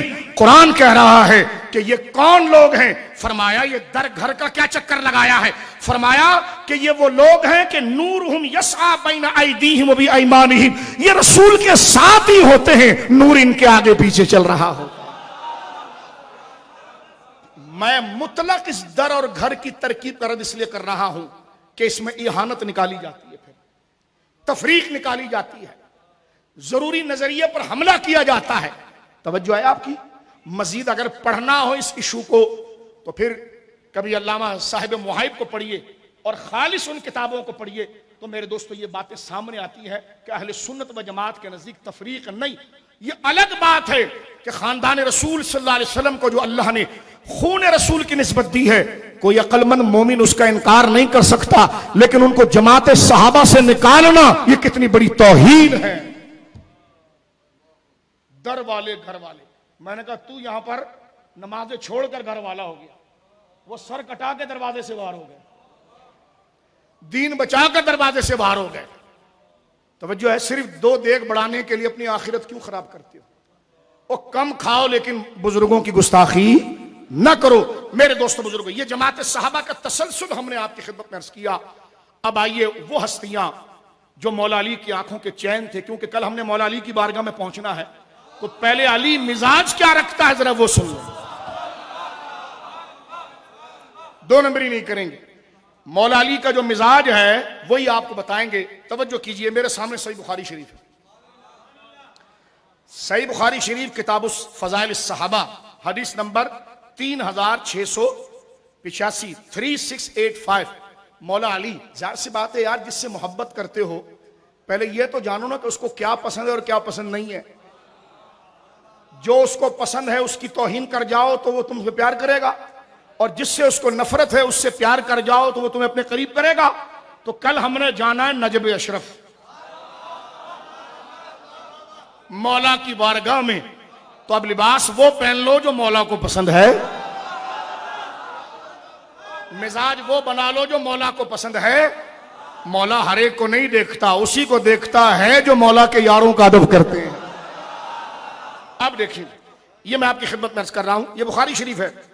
حضرت عبداللہ ابن عباس رضی اللہ عنہ کہتے ہیں کہ ان ابن ابی ملیکہ رضی انہ سمع ابن عباس یقول, حضرت عبداللہ ابن عباس جو اہل بیت میں سے ہیں, سرکار کے چچا حضرت عباس کے بیٹے ہیں رضی اللہ عنہ اجمعین, وہ کہتے ہیں یقول وضع عمر علی سریرہ, حضرت فاروق اعظم جب شہید ہو گئے تو آپ کو ایک چارپائی پر اور ایک گویا کہ سریر پر, پلنگ پر, چارپائی پر آپ کے جسد مبارک کو رکھ دیا گیا تھا. اور حدیث میں ہے فتکفنہ الناس, آپ کے گویا کہ چارپائی پر رکھ دیا گیا اور آپ کو کفن دے دیا گیا. فرماتے ہیں کہ یدعون ویصلون قبل ان یرفع وانا فیہم, فرماتے ہیں کہ حضرت عبداللہ ابن عباس کہ حضرت عمر کو جنازے کی چارپائی پر رکھا گیا تو ان کو لوگوں نے گھیر لیا اور ان کا جنازہ اٹھانے سے پہلے ان کے لیے دعا کر رہے تھے. جنازہ اٹھانے سے پہلے دعا کر رہے ہیں. فرماتے ہیں, یہ حدیث بخاری شریف کی دیکھیں, بالکل اس میں واضح لکھا ہوا ہے. اور حدیث شریف میں آ رہا ہے کہ یدعون ویصلون قبل ان یرفع, آپ کے لیے دعا کر رہے تھے آپ کو اٹھانے کے سے پہلے. وانا فیہم, اور حضرت عبداللہ ابن عباس کہتے ہیں میں انہی میں سے تھا. اتنے میں کہتے ہیں کہ فلم یرانی الا رجل آخذ منکبی, فرمایا حضرت عبداللہ ابن عباس کہتے ہیں دعا کر رہے تھے, میں صرف اس چیز سے خوف زدہ تھا کہ ایک شخص نے میرے کندھے کو مضبوطی سے پکڑا ہوا تھا پیچھے سے اور بڑے سختی سے تھا, تو مجھ پر خوف گویا کہ طاری ہو رہا تھا کہ یہ کون ہے. تو کہتے ہیں کہ جب میرے کندھے کو انہوں نے پکڑا ہوا تھا فَإِذَا عَلِيٌّ, تو جب میں نے مڑ کر دیکھا تو وہ مولا علی تھے, اور مولا علی یہ جملہ کہہ رہے تھے فَتَرَحَّمَ عَلَى عُمَرَ, اللہ رب العالمین عمر پر رحم فرمائے. وَقَالَ مَا حَلَفْتَ أَحَدًا أَحَبَّ إِلَيَّ أَنْ أَلْقَ اللَّهَ بِبِسْمِ عَمَلِهِ مِنْكَ. ارشاد فرما رہے ہیں حضرت عبداللہ ابن عباس کہہ رہے ہیں کہ مجھے اسی بات کا خوف تھا کہ ایک شخص نے میرے کندھے کو پکڑا ہوا ہے اور وہ حضرت علی ہے. وہ عمر کے لیے رحمت کی دعا کر رہے تھے رضی اللہ عنہ, اور انہوں نے کہا, یہ کہہ رہے تھے کہ اے عمر آپ نے کسی ایسے شخص کو نہیں چھوڑا جو میرے نزدیک آپ سے زیادہ پسندیدہ ہو. یہ حضرت علی سرکار فاروق اعظم کے لیے کہہ رہے ہیں, دعا میں غم میں کہہ رہے ہیں کہ اے عمر تو نے اپنے پیچھے کوئی ایسا بندہ نہیں چھوڑا جو ہمارے سامنے ہو اور وہ مجھے تیرے سے زیادہ محبوب ہو. آگے سرکار مولا مرتضیٰ شیر خدا, اور یہ گھر کی گواہی ہے, گواہی وہ دے رہا ہے جو خود اہل بیت میں سے ہے. فرماتے ہیں کہ جب انہوں نے یہ جملہ کہا اور ساتھ میں انہوں نے یہ جملہ کہا ان کنت لأظن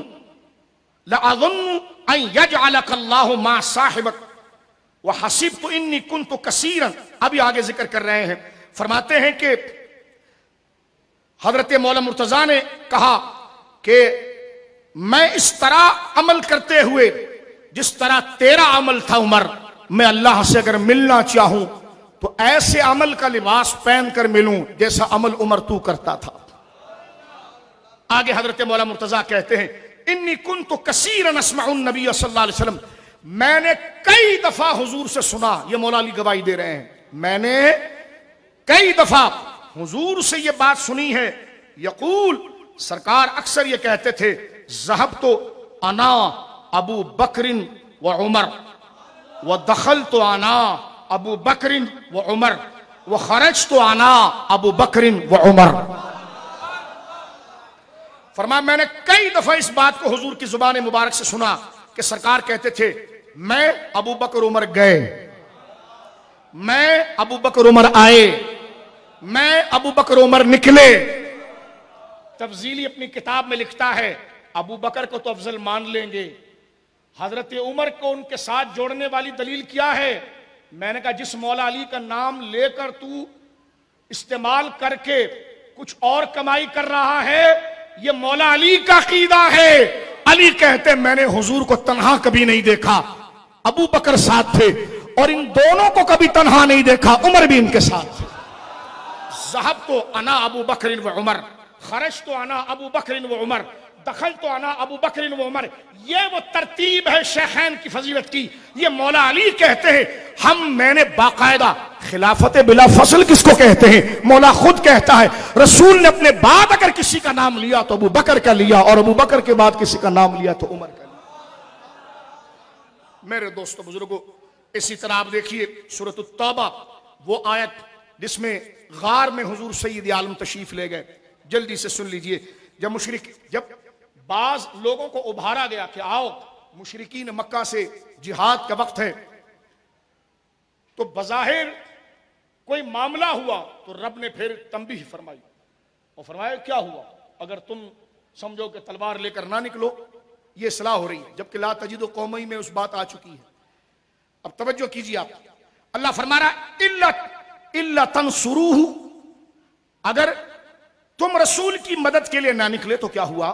فقط نصروا، تو کیا ہوا؟ ان کی مدد، فقط نصرہ اللہ، پھر اللہ ان کی مدد کرے گا۔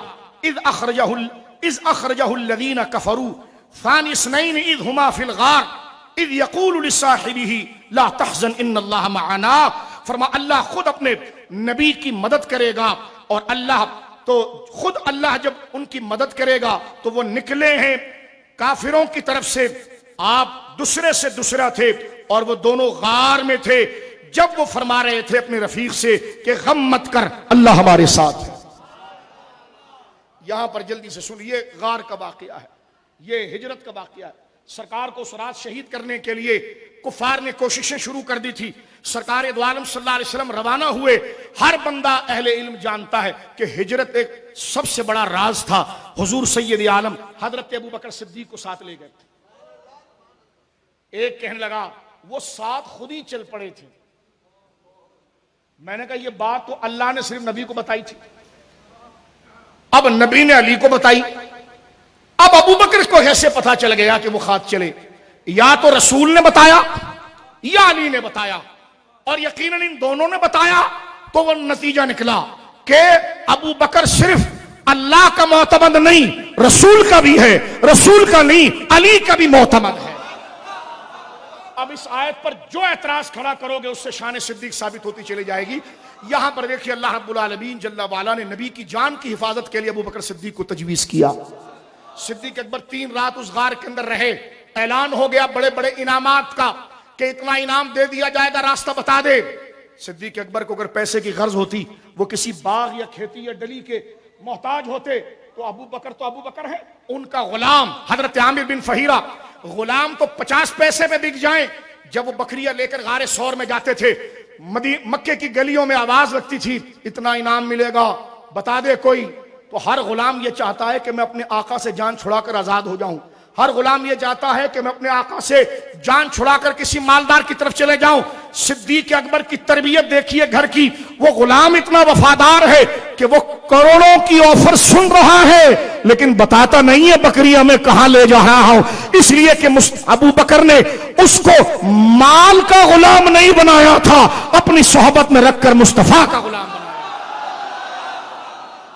تم صدیق کی صداقت کو کیا جانو؟ جس گھر کا غلام خیانت نہ کرے، یہ تربیت اس غلام کی کس نے ہے؟ ابو بکر صدیق نے کی۔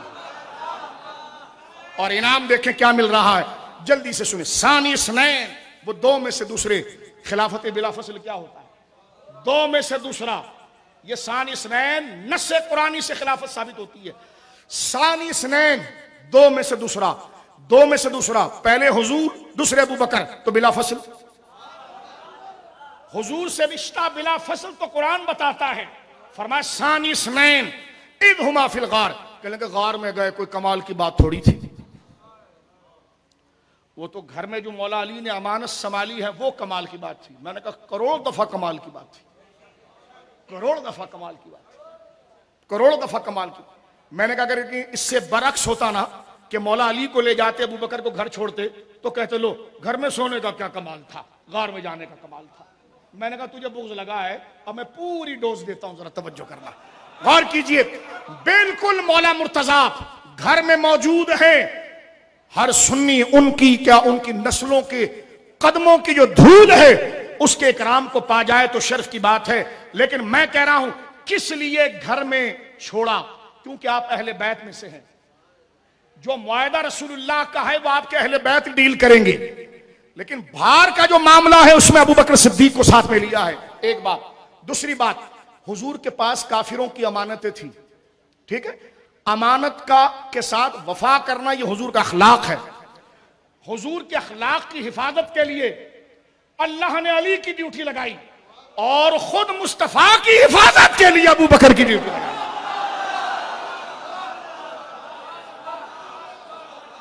یہ مقام ہے مولا علی کا اور یہ مقام ہے ابو بکر صدیق۔ سنیوں کی آنکھیں الحمدللہ دونوں بزرگوں کی روشنیوں سے فیض سے نور والی ہے، بولو سبحان اللہ۔ ایک کو جان مصطفیٰ کی حفاظت کے لیے، ایک کو اخلاق مصطفیٰ کی بات کے لیے، اور یقیناً جو دور ان کو ملا وہ اخلاق کا ملا، صدیق کو جو دور ملا وہ جرت کا ملا۔ اس لیے جو کام سورج کرتا ہے وہ فصل کو پھاڑ کر، بیج کو پھاڑ کر تناور درخت بناتا ہے، چاند اس میں مٹھاس پیدا کرتا ہے۔ اس لیے مجدد پاک کہتے ہیں خلافت ابو بکر عمر وہ نبوی تپش تھی جس نے زمین کو چیر کر اسلام کو کھڑا کیا، اور علی وہ چودھری کا چاند تھا جس نے عبادت کے اندر ذوق اور چاشنی کو پیدا کیا۔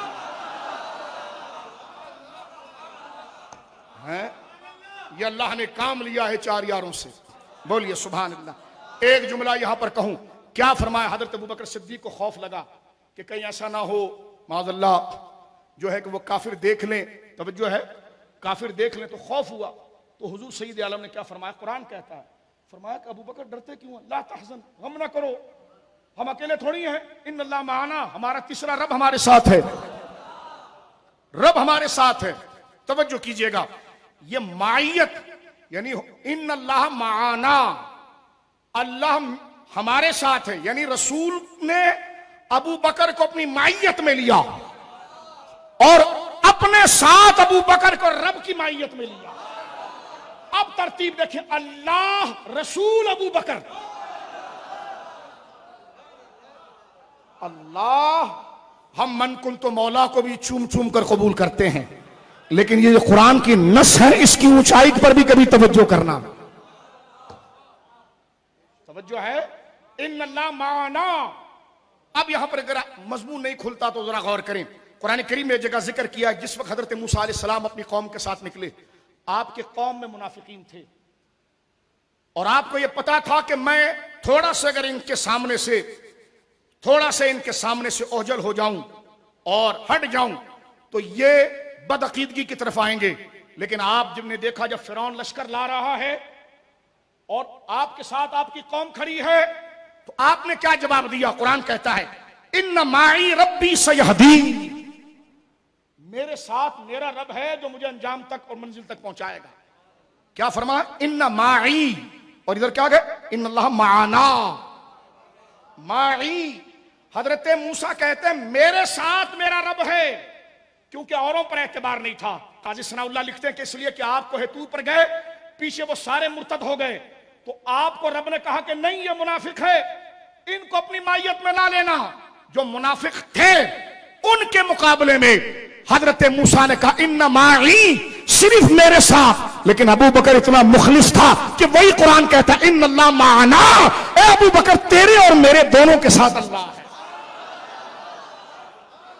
اور حضرت موسیٰ کہتے ہیں میرے ساتھ اللہ ہے جو میری منزل تک پہنچائے گا، اور یہاں پر فرمایا اللہ تیرے میرے ساتھ ہے، مطلب یہ کہ جس منزل پر میں جانا چاہتا ہوں وہاں میرا سایہ مخلص بن کر اگر کوئی چلے گا تو ابو بکر تو ہے۔ یہ معیت ہے، یہ اخلاص ہے۔ جس نے آپ پر تبرہ کیا اس نے کس جہنم کے طبق میں اپنی بکنگ کرا لی ہے، معاذ اللہ معاذ اللہ۔ یہ شان جلالت ہے حضرت سیدنا ابو بکر صدیق۔ اس کے بعد حوالے کے حوالے وقت ہمارا مکمل ہو رہا ہے میرے دوستو بزرگوں، تقریباً ہو ہی گیا ہے۔ اگر آپ قرآن کریم کی آیت کو اگر دیکھیں آگے تو اللہ رب العالمین جل والا ایک جگہ اور ایک بات فرماتا ہے، ذرا غور سے سن لیجئے۔ جس وقت حضرت عائشہ صدیقہ رضی اللہ عنہا پر منافقین نے تہمت لگائی، گھر کا ایک بچہ ان کے بہکاوے میں آ گیا، چل پڑا، جس کو پالا ہے حضرت ابو بکر صدیق نے۔ غور کیجئے، آپ کو جلال آیا، بیٹی تو بڑا حساس رشتہ ہوتا ہے، آپ نے کہا کہ تجھے شرم آنی چاہیے، ایک تو یہ میری بیٹی، تو میرے گھر میں پلا بڑا ہے، تو میری شرافت، میری بچی کی شرافت نہیں جانتا، دوسرا یہ سرکار کے حریم ناز میں ہے۔ منافقین اگر سیدہ عائشہ پر بکواس کر رہے ہیں حضور کی توہین کے لیے، تو اس میں ملوث کیسا ہوا؟ جلال میں آئے حضرت ابو بکر اور فرمایا جا، آج کے بعد نہ میں تجھے خرچی دوں گا نہ تیرا خیال رکھوں گا۔ اتنا غصہ تو بنتا تھا اتنی بڑی بے ادبی پر، لیکن جب انہوں نے معافی مانگ لی تو رب نے منایا پھر ابو بکر صدیق۔ اور کیا جملہ کہا یہ دیکھیں سورہ نور، اور یہ قطعی، یعنی یوں سمجھ لیے قطعی الدلالت یہ آیت ہے، حضرت ابو بکر کے علاوہ کوئی اس کا مصداق نہیں ہے، یہ ان کی خاصیت ہے۔ قطعی ثبوت تو ہے لیکن دلالت بھی اختصاص حضرت ابو بکر صدیق کی ہے۔ اب اللہ کہہ رہا ہے کہ تو نے مستہ کی تربیت کو کیوں چھوڑ دیا؟ یار یعنی کیوں نہیں چھوڑے؟ بیٹی پر جنہوں نے تہمت لگائی ہے ان کے ساتھ وہ گویا کہ بھگدڑ میں نکل پڑے، اتنا غصہ تو بنتا ہے۔ اللہ فرماتا نہیں، وَلَا يَأْتَلِ أُولِي الْفَضْلِ مِنْكُمْ وَالسَّعَةِ، اور قسم نہ کھائیں ابو بکر تیرے جیسے برگزیدہ اور خوشحال لوگ۔ اللہ نے خود یہاں پر حضرت ابو بکر کو کہا اولو الفضل، لوگوں میں فضل والا، لوگوں میں فضل والا۔ ایک بندے سے بات ہضم نہیں ہوئی، کتاب لکھی زبدۃ التحقیق، کتاب کے شروع میں لکھا میں حضرت ابو بکر کو افضل مانتا ہوں، سارے دلائل کی نفی شروع کی، جب اس آیت پر پہنچے تو کہنے لگے نہیں، اس اولو الفضل سے مراد جو ہے نا، آپ کے پاس پیسہ بہت تھا۔ قاضی بیضاوی نے ایسے لوگوں کے منہ پر جوتا مارا اور لکھا ہے کہ وہ بڑا خبیث ہے کہ جو اس معنی کے اولو الفضل کو پیسے کے معنی میں لے، کیونکہ دیکھیں آگے آیت آ رہی ہے اولو الفضل منکم والسعہ، واو عاطفہ ہے کہ قسم کھانا اچھا نہیں لگتا ان لوگوں کو جو فضل والے ہیں اور وسعت والے ہیں۔ اگر یہ فضل اور وسعت دونوں مال کے لیے ہو تو آیت کا معنی بگڑے گا۔ قاضی بیضاوی جلال میں آ کر یہاں پر ڈانٹ پلاتے ہیں، فرمائے درمیان میں واو عاطفہ ہے، فضل سے مراد تقوی کی بلندی ہے اور وسعت سے مراد مال کی برکت ہے۔ یعنی ابو بکر وہ ہے جو تقوی میں بھی بادشاہ ہے اور مال میں بھی بادشاہ ہے۔ جس کے پاس خود مال ہے وہ فدق لے کر کیا کرے گا؟ یہ قرآن بتا رہا ہے کہ ابو بکر صدیق کے جیب خالی نہیں تھے، وہ وسع، وہ مالوں والا تھا، اور تقوی ایسا تھا کہ اولو الفضل وہ سب سے بڑا فضل والا تھا۔ اب آگے اللہ کہتا ہے قسم نہ کھائیں، اگر ابو بکر تیرے جیسے لوگ قسم کھائیں گے تو آگے نیکی بچے گی کیسے؟ مانا کہ مستہ نے غلط کام کر دیا ہے، لیکن تیرے جیسے فضل والے لوگ اور مال کی کشادگی والے لوگ قسم نہ کھائیں تو کیا کریں یا اللہ؟ ایوتو اولی القربى والمساکین، چاہیے کہ سب بھلا کر وہ رشتہ داروں کو دیں، مساکین کو دیں، والمہاجرین فی سبیل اللہ، اللہ کی راہ میں جہاد کرنے والوں کو دے۔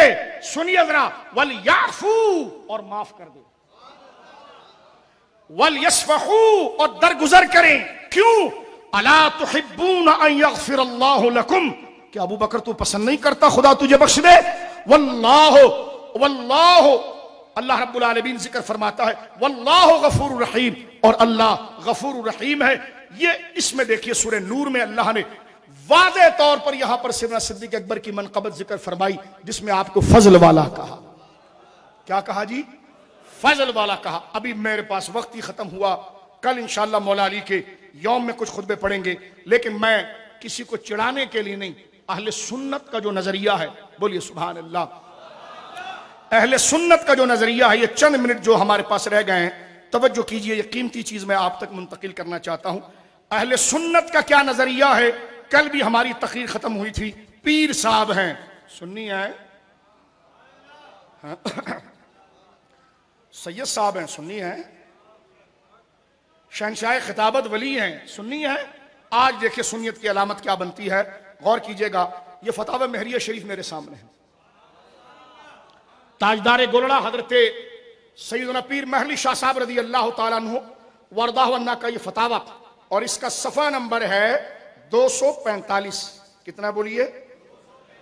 حضرت سرکار تاجدار گولڑا رضی اللہ عنہ کے فتاوے میں یہ موجود ہے، عنوان ہے روافظ کا کلام، روافظ کا کلام مختلف ہے، اس کا بعض کفر ہے بعض نہیں۔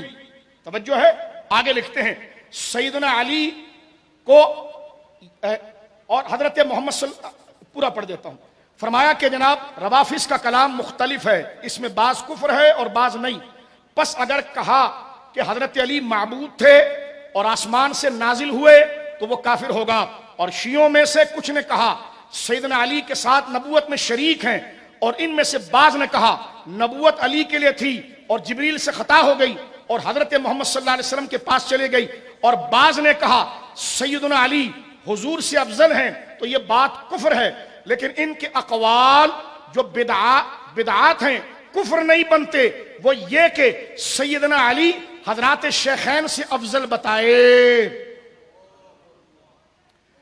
حضرت علی کو شیخین سے افضل بتائے، یہ ان کی بدعات ہے، اور سرکار تاجدار گولڑا کے فتوے میں لکھا ہوا ہے کہ بندہ سنی تو دمادم مس قلندر ابو بکر کا پہلا نام۔ یہ میں نے صفحہ نمبر 245 کا حوالہ آپ کے سامنے ذکر کیا، اور حضرت پیر محلی شاہ صاحب رضی اللہ عنہ کے فتاوے میں یہ موجود ہے کہ روافظ کی بدعات میں سے یہ ہے کہ وہ ابو بکر و عمر پر مولا علی کو فضیلت دیتے ہیں، یہ شیعہ کی بدعات ہیں۔ اب یہ ان کی بدعات اعتقادی ہیں، جاری ہونے والے وہاں کے فتوے ذرا غور کریں، اگر یہ ضمنی مسئلہ تھا تو بدعات اعتقادی میں کیسے لے گئے، اور یہ علامت بتائی ہے کہ سنی کے نزدیک افضل حضرت ابوبکر صدیق ہیں۔ توجہ ہے آپ کی، غور کر رہے ہیں آپ؟ اچھا، اس میں حضرت داتا صاحب کا ایک قول سنیے، داتا صاحب فرماتے صدیق اکبر مقدم جمی خلائق اصل، امام حسن کا بیٹا گنج بخش فیض عالم، داتا صاحب فرماتے ہیں صدیق اکبر مقدم جمی خلائق اصل، حضرت ابو بکر بعد انبیاء تمام خدائی میں افضل اور مقدم ہیں۔ فرمایا کہ صدیق اکبر مقدم جمی خلائق اصل، پس انبیاء صلوات اللہ علیہ مجمعین۔ فرمایا وروا نباشت کہ کسے قدم اندر پیش وے نہد، فرمایا کسی کے لیے جائز نہیں، کسی کے لیے بھی ان کے آگے بڑھنے کی گنجائش نہیں۔ یہ تصوف کی کتاب، ہم مولویوں کو نہیں مانتے، ہم طریقت والے ہیں، تو میں نے کہا گولڑا والوں نے بھی یہی کہہ دیا اور داتا صاحب نے بھی یہی کہہ دیا۔ توجہ ہے آپ کی، یہ سرکار غوث اعظم رضی اللہ تعالیٰ عنہ کی مبارک اور مقدس کتاب غنیۃ الطالبین، غنیۃ الطالبین۔ اب آپ دیکھیے غنیہ کے اندر حضرت سیدنا غوث اعظم رضی اللہ تعالیٰ عنہ اس بات کو ذکر کر رہے ہیں، اور یہ غنیہ کی عبارت میں آپ کے سامنے پڑھتا ہوں، بڑی زبردست بات کی ہے۔ حضرت غوث اعظم ایک قانون لے کر آتے ہیں، فرما اللہ رب العالمین جل وعلا کی شان جلالت اور شان عظمت اللہ رب العالمین کی یہ ہے کہ اس نے فرمایا وَرَبُّكَ يَخْلُقُ مَا يَشَاءُ يَخْتَارُ، وہ جسے چاہتا ہے پیدا کرتا ہے اور جسے چاہتا ہے پھر اس میں بزرگی دیتا ہے۔ غوث اعظم فرماتے ہیں اختار من کل شیء اربع، اللہ نے مخلوق کے ہر طبقے میں سے 4 کو چنا، ثم اختار من اربعۃ واحدا، پھر ان 4 میں سے 1 کو چنا، انبیاء کا ذکر کیا، پھر فرماتے واختار من الصحابۃ اربع، ساری جماعت صحابہ میں اللہ نے 4 کو چنا، ابا بکر عمر عثمان و علی، ابو بکر عمر عثمان و علی رضوان اللہ اجمعین، ثم اختار منہ ابا بکر، پھر ان سب میں ابو بکر کو چن لیا۔ یہ سیدنا غوث اعظم رضی اللہ تعالی عنہ وردہ عنہ کا مبارک عقیدہ ہے، اور صفحہ نمبر 158 پر لکھتے ہیں وَأَفْضَلُ عَرْبَةٍ ابو بکر وَأَفْضَلُ عَرْبَةٍ، ان 4 میں افضل کون ہے؟ ابو بکر ثم عمر ثم عثمان ثم علی۔ یہ ترتیب بالکل ترتیب کے ساتھ حضرت سرکار غوث اعظم رضی اللہ تعالیٰ نے ذکر کی ہے۔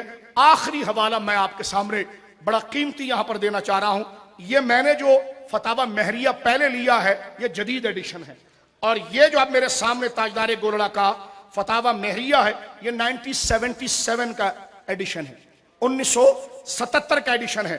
باقی میں کوئی بات ایسی نہیں کرنا چاہتا، مسئلہ صرف سمجھانا چاہتا ہوں، الگ میں ملیں گے تو پھر بات کریں گے۔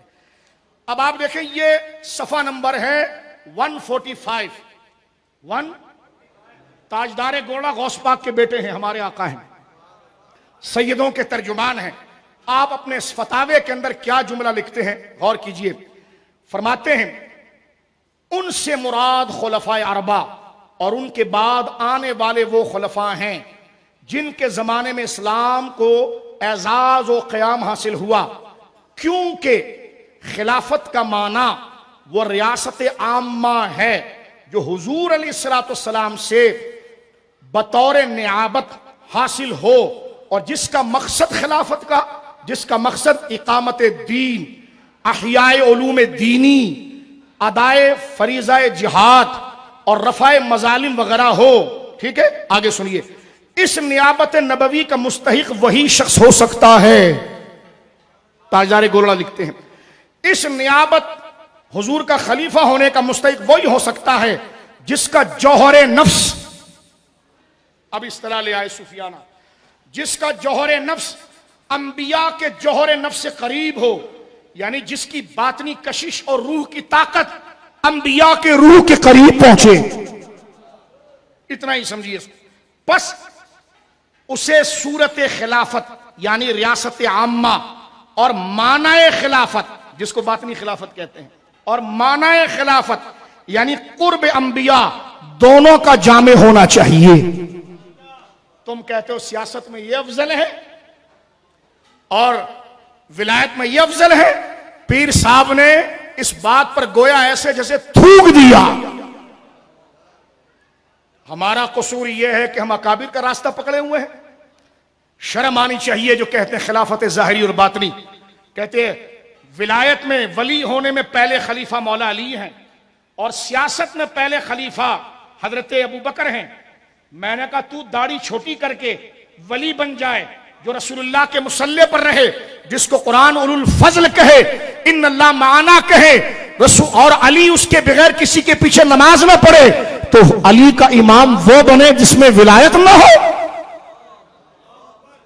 آپ دیکھتے ہیں کہ ولی جب انتقال کرتا ہے تو جس کو خلیفہ بناتا ہے اس کو مصلی دیتا ہے. رسول اللہ نے اپنا مصلی ابو بکر صدیق کو دیا، اور مولا علی کا خود خطبہ ہے، فرمایا جس وقت خلاف مصلی دیا تو جنگ جمل سے لوٹ رہے تھے، تھکے ہوئے تھے. کسی نے پوچھا آپ نے ابو بکر کے سامنے آواز کیوں نہیں اٹھائی؟ فرمایا اس لیے کہ میں خود مسجد میں تھا، غائب نہیں تھا، مریض نہیں تھا. رسول اللہ میرے مرتبے کو جانتے تھے اور سرکار کو بخار تھا، اس کے باوجود کہ میں سامنے تھا. اور حضور نے فرمایا مورو ابا بکر فلیصلی بالناس، جاؤ ابو بکر کو کہو میرے مصلی پر آئیں.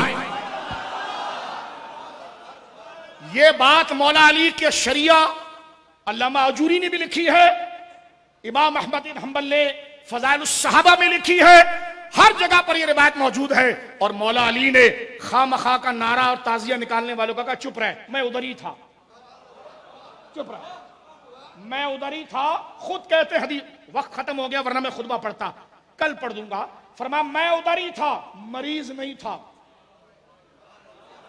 ٹکا کر دیا مولا علی نے. فرمایا مریض نہیں تھا، صحت مند تھا، مسافر نہیں تھا، موجود تھا. آگے کہتے ہیں میرے مون کن تو مولا، بالکل. علی کہتے چپ کر، میں کیسا ہوں رسول جانتے بھی تھے، میں موجود بھی تھا، غائب نہیں تھا، صحت مند تھا، مریض نہیں تھا. میری شان کیا ہے رسول جانتے تھے. پھر کیا ہوا؟ کہ یہی تو ہوا. رسول نے فرمایا مورو ابا بکر فلیصلی بالناس، جاؤ ابو بکر سے کہو میرے مصلی پر آئے. فضائل الصحابہ میں موجود ہے. صدیق اکبر نے بیعت کے بعد اعلان کیا کہ یہ خلافت مجھ سے کوئی بھی لے لے، میں جانا چاہتا ہوں. سب سے پہلے علی کھڑے ہوئے، فرمایا کون لے گا خلافت آپ سے؟ فرمایا رسول نے آپ کو ہمارے دین کا امام بنایا ہے، ہم نے دنیا کا امام آپ کو بنا لیا.